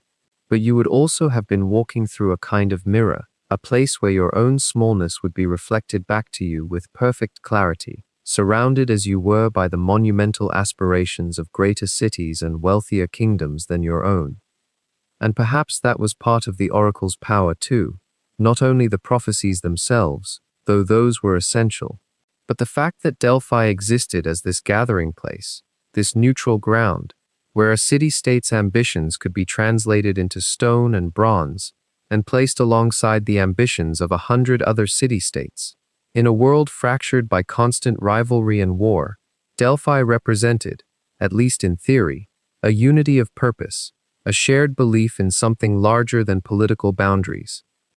Every 4th year, the priesthood of Apollo would begin to stir, and Delphi would transform from an oracle's sanctuary into a stage for something far more expansive, a festival that drew thousands of pilgrims and competitors across the Aegean and beyond.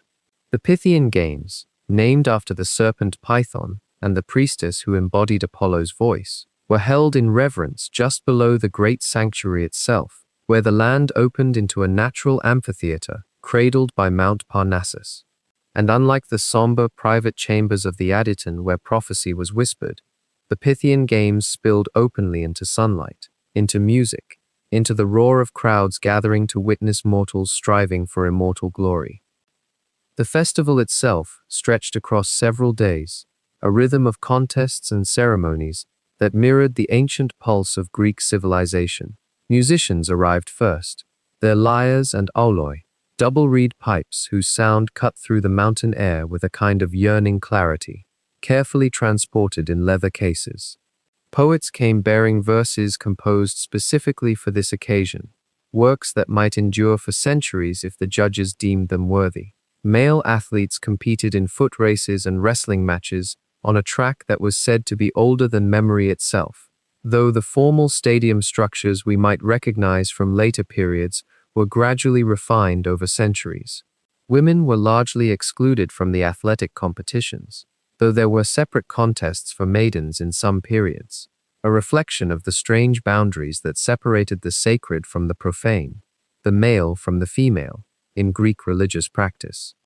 What made the Pythian Games distinct from the Olympic Games held at Olympia every 4 years was this profound marriage between athletic prowess and artistic expression.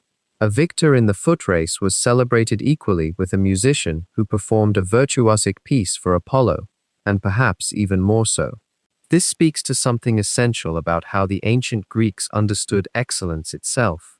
It was not merely physical, not merely intellectual, but a harmony of both, a balance that could honor the god of light and prophecy in multiple forms.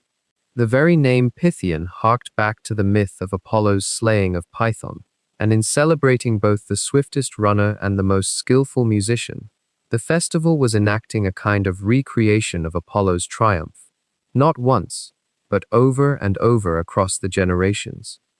The musical contests were perhaps the most elaborate and most prized. Competitors might perform solo on the kithara, a large stringed instrument that required extraordinary technical mastery and years of training, or they might sing while accompanying themselves. There were also paean singers, men who specialized in hymns to Apollo, their voices trained from childhood to produce a specific quality of invocation, a sound that was meant to attract the god's favor and attention. What were the judges listening for when a musician performed?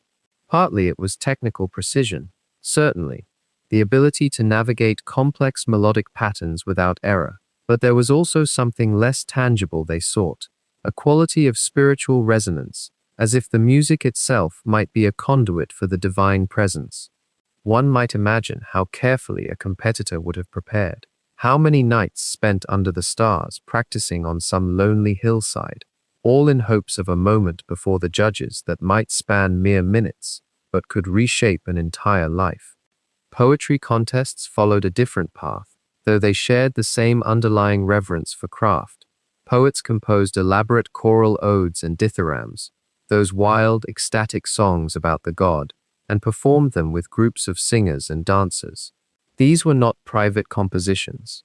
They were public acts of devotion, works that combined language and movement and music, into something approaching what we might call theater, though the word itself would have meant something quite different to an ancient audience. A successful poem might be copied and transmitted across the Greek world, read aloud in symposiums and schools for generations. Fame through the Pythian games was a tangible, durable thing, and the poets who won knew that their names might outlast kingdoms. Around these contests, there was a deeper calendar of sacred time. The games themselves occurred in the month of Bukaios in the Delphic calendar, roughly corresponding to the spring months of April or May, a season when the earth was loosening from winter and possibility seemed to shimmer in the air. But before the official games began, there were preliminary ceremonies, processions through the sacred way that moved with ceremonial deliberation past the various treasuries and dedications. These processions were not quick affairs, nor were they meant to be. They were meant to attune the body and mind to a state of heightened awareness, to align the pilgrim's consciousness with something larger than themselves.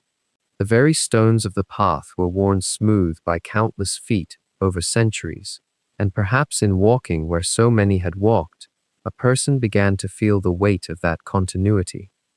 And then there was the festival atmosphere, the gathering of tens of thousands of people in a mountain sanctuary designed to hold far fewer. How did they manage the logistics? There must have been temporary shelters, food stalls, merchants selling offerings and carved dedications, the whole machinery of human gathering in motion. Some pilgrims came from as far away as Egypt or the Black Sea colonies, travelers who had saved for years to make the journey. They arrived not just to witness the games, but to consult the oracle, to watch the priests perform their sacred duties, to breathe the same air that the priestess breathed. The sanctuary transformed into something like a small city, impermanent but real, populated by dreamers and seekers and people who simply wanted to feel the presence of the divine made manifest. The festival also served a political function that was as essential as any prophecy whispered in the Adyton. Kings and city-state representatives attended, and their presence at the Pythian Games was a statement of legitimacy, a claim that they honored the god and deserved his blessing. A ruler might commission a costly statue to stand along the sacred way, a bronze or marble figure that would proclaim his magnificence and piety to all who passed. The games themselves, with their fairness of judging and their universal rules, symbolized a kind of order that transcended individual city-states, an ideal of Hellenic unity in the face of local rivalries and feuds. For a few days every 4 years, competing cities and kingdoms sat together to watch young men race and musicians perform, united in their devotion to Apollo and their tacit agreement that excellence, not violence, would determine the victor. Yet beneath this harmony lay tensions that would eventually fracture. Different regions and powers sought to influence the outcome of the games, to ensure that their own competitors received favorable judgment. Accusations of bribery and corruption periodically surfaced in ancient texts, suggesting that even in an arena supposedly consecrated to divine will, human ambition and politics inevitably intruded. The judges, usually Delphic priests or prominent local citizens, carried an enormous responsibility, and the weight of expectation must have pressed upon them as they made their decisions. How could a judge be certain that he was recognizing true excellence and not simply favoring a competitor from a powerful city-state? Was such certainty even possible? As the games wound down each 4-year cycle, as the victors received their crowns of laurel, and poets' voices grew hoarse from singing, something of the festival's meaning persisted in memory and story. Those who had witnessed great art or athletic achievement carried those experiences forward into their lives. A musician who had heard a master performer on the kithara might spend months trying to replicate what he had heard, to extract some essence of that inspiration and weave it into his own practice. A young athlete who had watched a legendary sprinter might find new determination in his own training, believing that he too might one day stand where that hero had stood. The Pythian Games, in this sense, were about far more than victory in any given year. They were about the transmission of excellence across time, the creation of models and standards that shaped how an entire civilization understood what it meant to pursue greatness in service to something transcendent. In the year 480, before the Common Era, a shadow stretched across the Aegean, and Delphi faced a reckoning that would test everything the sanctuary had built across 3 centuries of growing power and influence. The Persian king Xerxes, commanding the largest invasion force the Greek world had ever encountered, marched westward with his vast armies, and the question that rippled through every temple, every city-state, every household was simple and profound. What would Apollo say? What would the Pythia speak when the survival of Hellas itself hung in the balance? The story of Delphi during these Persian wars, as you might imagine, became woven so thoroughly with myth and divine favor that it is genuinely difficult now, across the centuries, to separate what actually happened from what the Greeks needed to believe had happened. But within that uncertainty lives a fascinating historical moment, one in which the oracle's political influence reached perhaps its highest peak, and her loyalty, or at least the appearance of her loyalty, became the spiritual anchor of Greek resistance. When Xerxes began his advance, delegations from Athens and other city-states made their way up the mountain passes to consult the Pythia. The historical accounts, written mostly by Herodotus decades after the events, describe the oracle giving what seemed at first like deeply troubling prophecies. She spoke to the Athenians of a wooden wall that would save them, a cryptic utterance that sent interpreters into spiraling debate about what that could possibly mean. Was it a literal wooden palisade? Ships? The historian Themistocles, one of Athens's shrewdest leaders, argued persuasively that the wooden wall referred to the Athenian navy, and in doing so, he transformed what might have sounded like defeatism into a call to maritime action. Whether the Pythia intended such clarity, or whether it simply appeared that way in retrospect, remains one of history's gentle mysteries. There is a particular prophecy attributed to the oracle regarding the Battle of Salamis, the pivotal naval engagement that would turn the tide against Persian invasion. In the traditional account, the Pythia gave signs and omens that filled the Greeks with confidence, even as Xerxes' fleet seemed overwhelming. The story holds that Apollo himself intervened, that divine forces pushed back the Persian ships, that the god who had claimed the chasm at Delphi millennia before now defended his people. Archaeologists and historians have found no physical evidence of such divine intervention, as one might expect, but the psychological effect of believing in it, of trusting that the sanctuary and its god stood with the Greek cause, was profoundly real and profoundly consequential. What's particularly intriguing, and perhaps worth sitting with as you listen, is that the Pythia's prophecies during this period seem to have been carefully calibrated to reinforce Greek unity and resistance. Some scholars, approaching the evidence with a gentle skepticism, have wondered whether the priests of Delphi, who were, after all, Greeks themselves, with their own stakes in the outcome, might have shaped the interpretations of her utterances to align with the needs of the moment. The Pythia spoke in her trance, in her genuine altered state, but between that raw utterance and the verse that the priests would formally deliver to waiting supplicants, there was space. Space for interpretation, space for subtle guidance. This is not to suggest outright deception, but rather the natural way that human beings interpret ambiguous messages through the lens of what they hope to be true.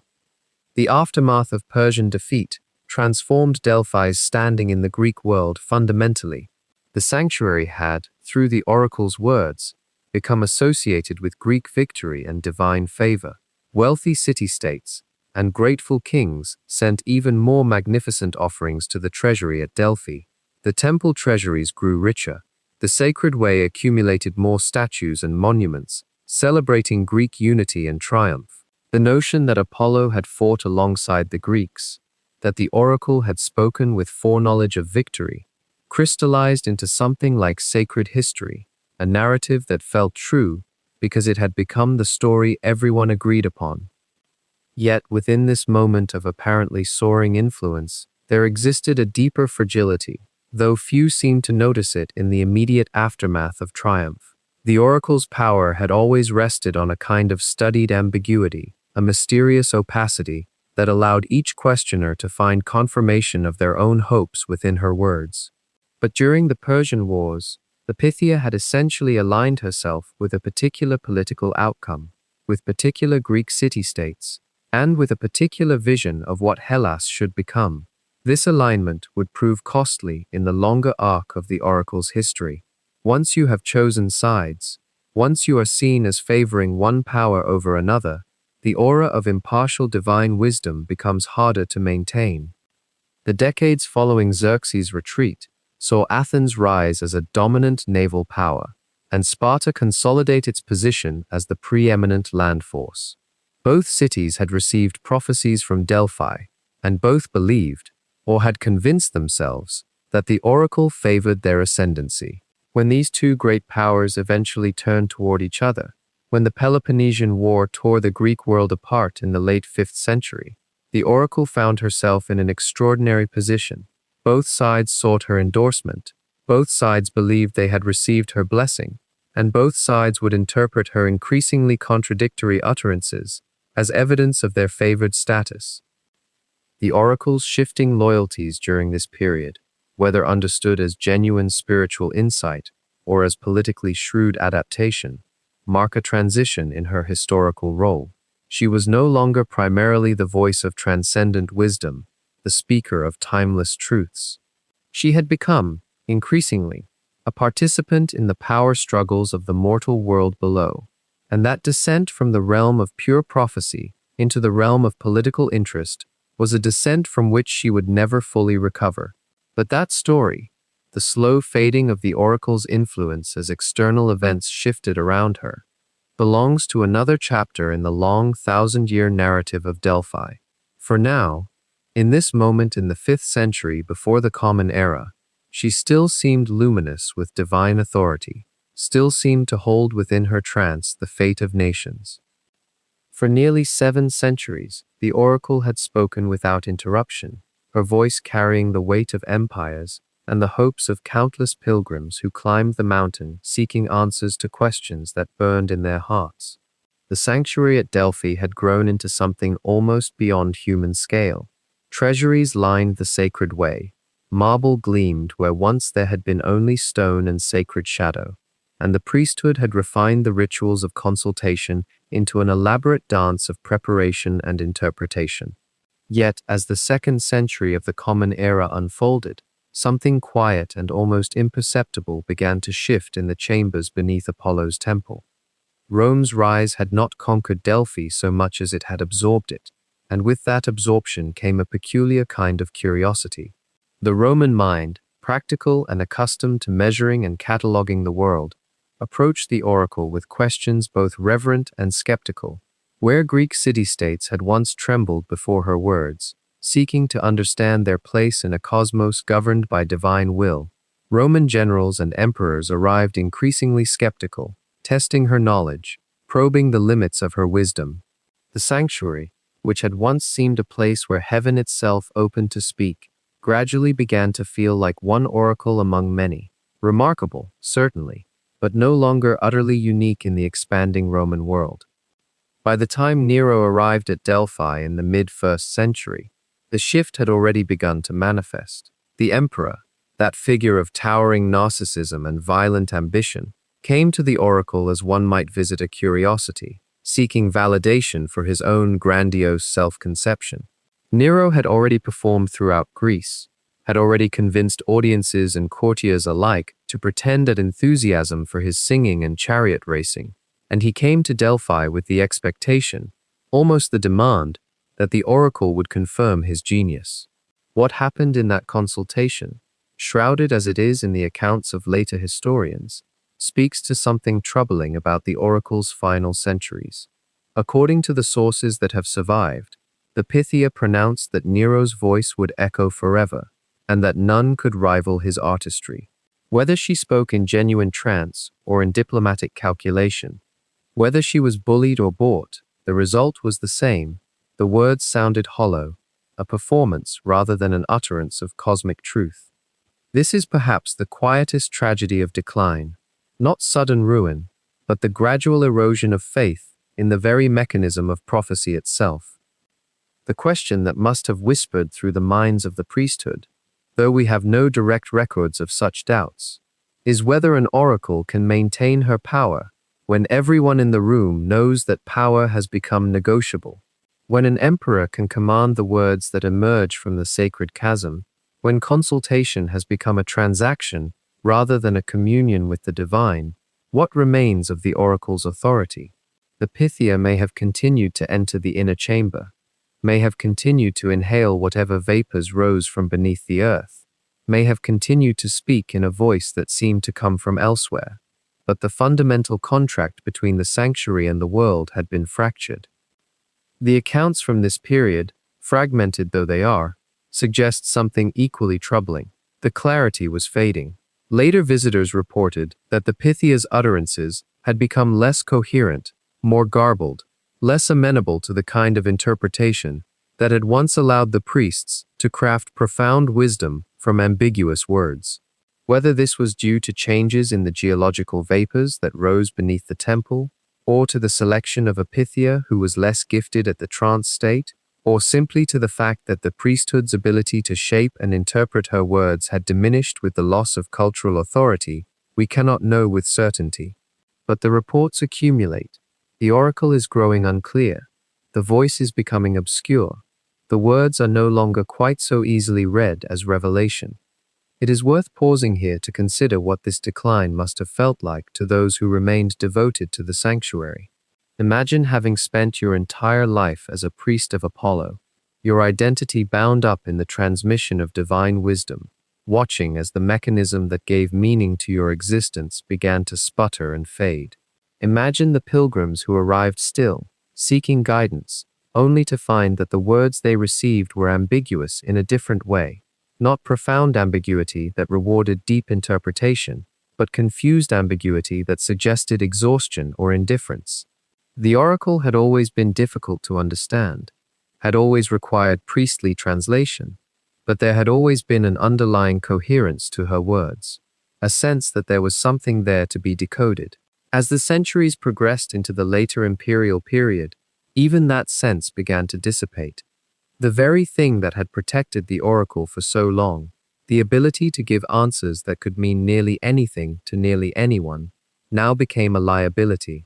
In an age when the world was becoming more skeptical, when Christianity was quietly spreading through the Roman Empire offering a different kind of certainty, the vagueness that had once seemed profound began to seem merely evasive. The priesthood, too, may have begun to lose conviction.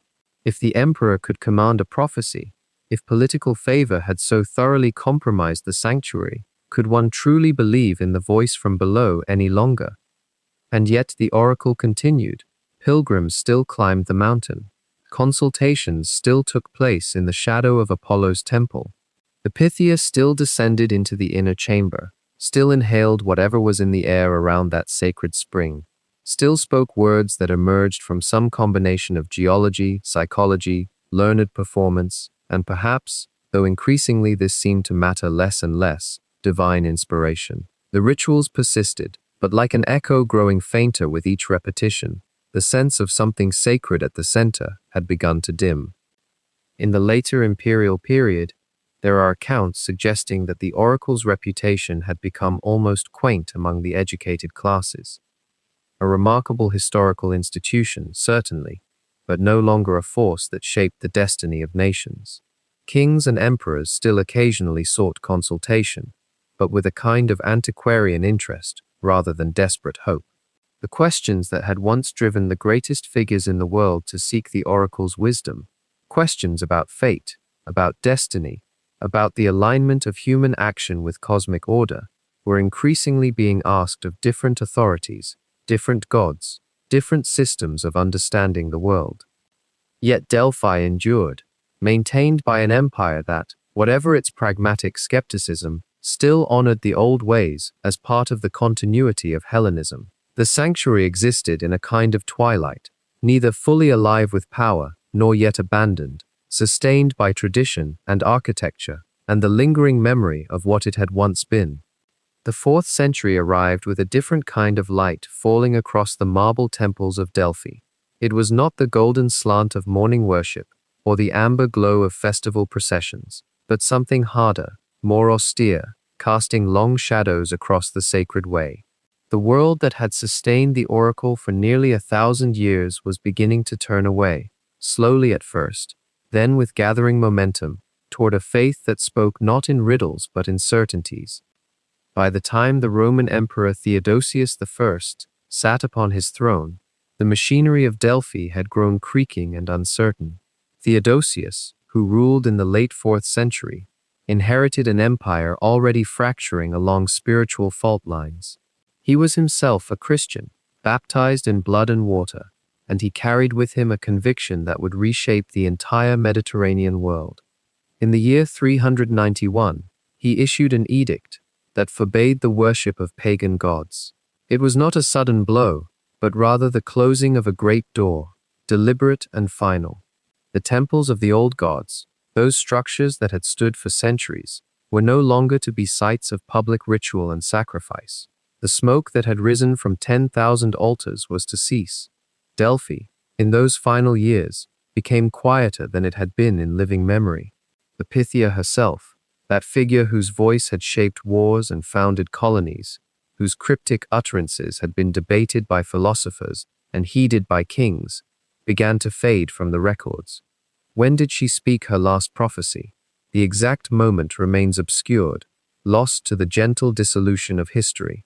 Some accounts suggest it was in the year 390 or 391, a voice emerging from the Adyton one final time, perhaps to a priest who came seeking answers as priests had done for centuries before. What did she say? The sources vary, and perhaps the uncertainty is itself a kind of truth, for by then, fewer people were listening anyway.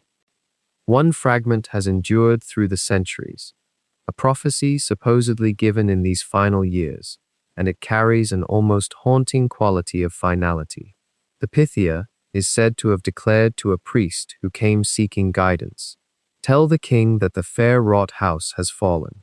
Phoebus has no roof any longer, nor speaking laurel, nor babbling spring. The water of speech has been stilled." That spring. Whether these were truly her words, or whether they were composed later by someone contemplating what such a farewell might have sounded like, we cannot say with certainty. Yet there is a poetry in them, an accuracy of intuition, for this is precisely what was happening. The mechanisms of Delphi's power were not being dismantled overnight, but rather allowed to fall silent, to go unattended, to become monuments rather than living oracles. The sanctuary continued to exist physically, of course. The stone did not crumble away in a single season. The temple of Apollo stood upon Mount Parnassus much as it had for centuries, its columns still catching the light, its inner sanctum still holding the omphalos stone and the chasm beneath it. But the consciousness that had animated it, the belief system that had made it a center of the known world, that was changing. The pilgrims came less frequently now. The wealthy city-states no longer sent elaborate embassies to consult with the oracle about military campaigns and colonization schemes. Christianity was spreading like dawn across the landscape, and it offered something different than riddles. It offered clarity, salvation, a direct relationship between the mortal and the divine that did not require the mediation of a priestess breathing vapors in an underground chamber. Theodosius's edicts were enforced with varying degrees of harshness across the empire. In some places, temples were actively destroyed or converted into churches. In others, they were simply abandoned, left to weather and time. At Delphi, the decline seems to have been more gradual, more sorrowful in its way. The sanctuary was gradually defunded. The festivals that had drawn crowds from across the known world became smaller, sparser, then ceased altogether. The Pythian Games, those magnificent competitions that had rivaled the Olympics in their prestige, simply stopped. The athletes came no more. The poets no longer recited their verses in competition. The sanctuary that had been a center of cultural as well as spiritual life became something else entirely, a relic presiding over its own diminishment. What of the Pythia herself in these final decades? We know shockingly little about her actual experience. Did she feel her power slipping away? Did the sanctuary's priesthood explain to her that her role was ending, that the faith she had served was being replaced by something new? Some have speculated, though we must hold such speculation lightly, that the increasing difficulty in entering trance states in her later appearances, the growing hesitation and ambiguity in her utterances in the final centuries, may have been not merely a physical or psychological phenomenon, but perhaps even a kind of spiritual weariness, a sense that the old gods themselves were withdrawing. The spring beneath the temple, that sacred source of water that had flowed for millennia and may have carried traces of geological compounds, may still have been bubbling from the earth, but no one was reading significance into its movements anymore. The laurel trees that had grown in the sanctuary courtyard, the very branches whose leaves the Pythia had chewed and burned, whose smoke had perhaps carried compounds into her consciousness, those trees remained, but they were no longer sacred instruments. They were simply trees, growing in the way that trees grow, shedding their leaves according to the natural rhythms of season, rather than the rhythms of divination. By the 5th century, Delphi had become a minor Christian sanctuary, a place where a church was eventually built, incorporating some of the old temple stones into its structure. This was not unusual in the late antique and early medieval world. The Christians often built their houses of worship upon the ruins of pagan temples, not merely out of convenience or a desire to sanctify the ground, but perhaps as a symbolic gesture, a way of saying that the new faith had superseded the old. At Delphi, pieces of Apollo's temple were repurposed. The great marble blocks that had been quarried and shaped and fitted with such precision to honor the god of prophecy became part of a different structure, dedicated to a different god, serving a different vision of the divine. The silence that fell over Delphi in these centuries is one of the most profound silences in history. It is not the silence of abandonment all at once, but rather the slow diminishment of activity until one day someone realizes that the great center of prophecy no longer speaks at all. The Pythia's voice, which had echoed through the Mediterranean for nearly 1,000 years, which had launched 1,000 ships and founded 1,000 cities, which had shaped the decisions of emperors and philosophers and ordinary people seeking guidance, that voice had simply ceased. Yet even in this ending, there is something to contemplate. The oracle did not end with a dramatic pronouncement or a final revelation that would reverberate through the ages. It ended quietly, with fewer and fewer people coming to ask questions, with the priesthood gradually shifting their allegiances to new powers, with the physical mechanisms of prophecy simply going unused. This is perhaps how the greatest things often end, not with thunder but with silence, not with a final definitive moment, but with a gradual fading that becomes apparent only in retrospect. And perhaps that is the truest prophecy that Delphi ever made, that nothing in this world, no matter how sacred, how powerful, how central to the consciousness of an age, endures forever. The oracle had spoken of fate and destiny to thousands of pilgrims across a millennium, and in the end, Delphi itself had a fate that it could not escape. For nearly 15 centuries, Delphi slept. The sanctuary lay buried beneath centuries of landslide and earth, its stones consumed by the very mountain that had sheltered them. Villages rose and fell on the slopes above. The sacred chasm breathed in silence. And then, in the 1880s, as industrial Europe began to hunger for its classical roots, archaeologists arrived with careful hands and patient methodology to ask the mountain a different kind of question, not what the future held, but what the past had left behind. The French School of Archaeology took up the work in 1892, and for decades they moved stone by stone, each discovery a small conversation with the people who had walked these paths in wonder. They found the temple's foundations, gradually uncovered the theater that had hosted countless pilgrims, excavated the stadium where athletic games had played beneath an October sun, and as the earth gave up its secrets, a more complete picture emerged, not of supernatural vapors or trance states, but of an intensely human sanctuary, one that had served as a meeting place where the anxieties of ordinary people intersected with the weight of state authority. The excavations revealed something that no ancient text had quite conveyed: the sheer density of offerings, the accumulation of hope in material form. Thousands of votive objects, small and humble, lay scattered through the sanctuary: tiny bronze figurines, fragments of pottery, simple stone dedications left by those whose names would never be recorded.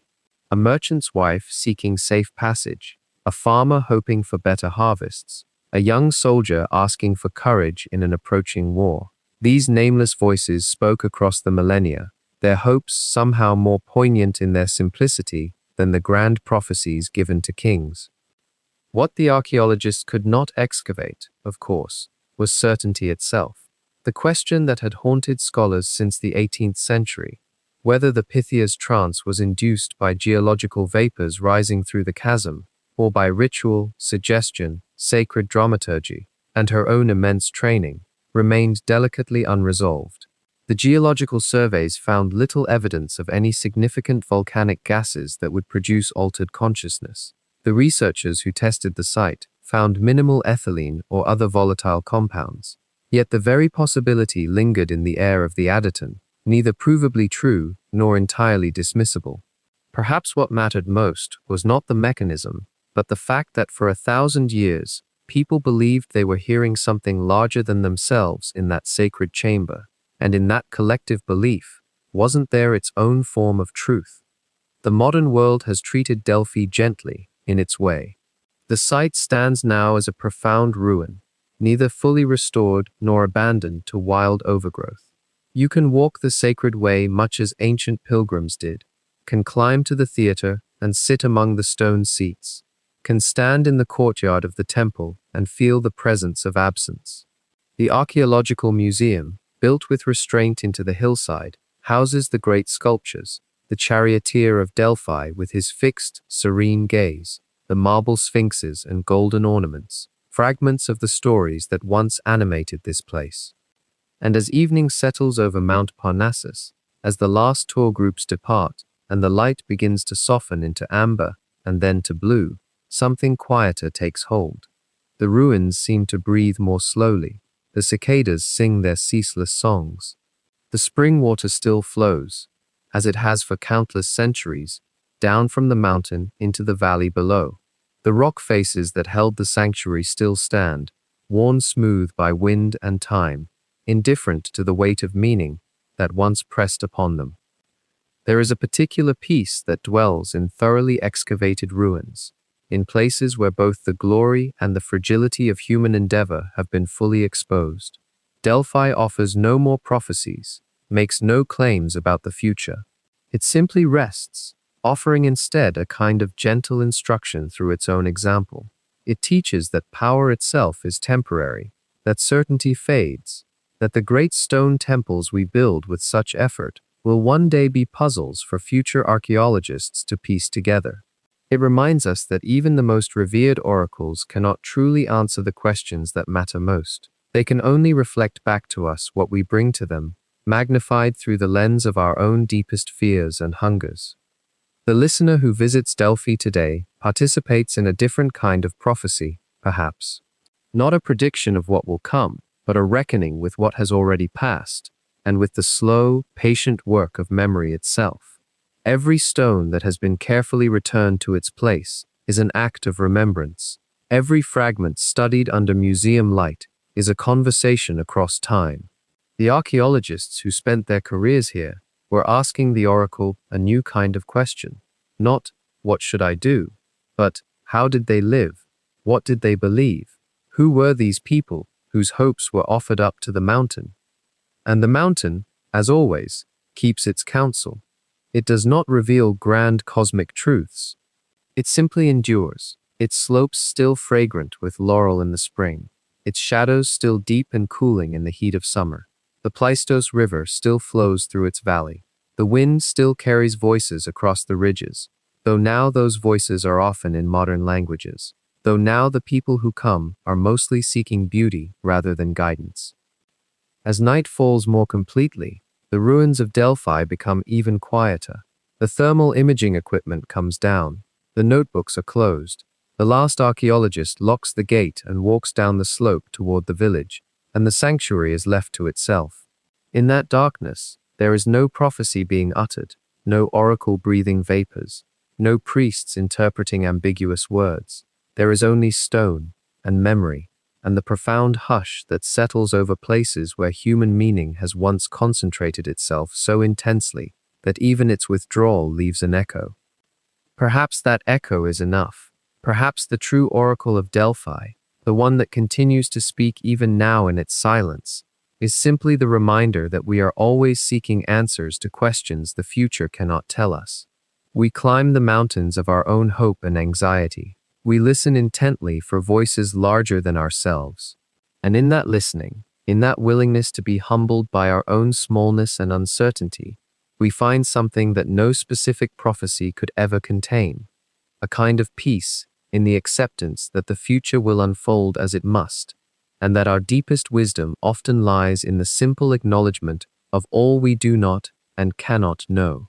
The oracle has closed her temple, but the sanctuary remains, patient and generous, waiting in the dark for whoever comes seeking not answers, but the gentle reassurance that they are not alone in their questions, and that those who came before asked much the same things, under the same stars, on the same patient earth.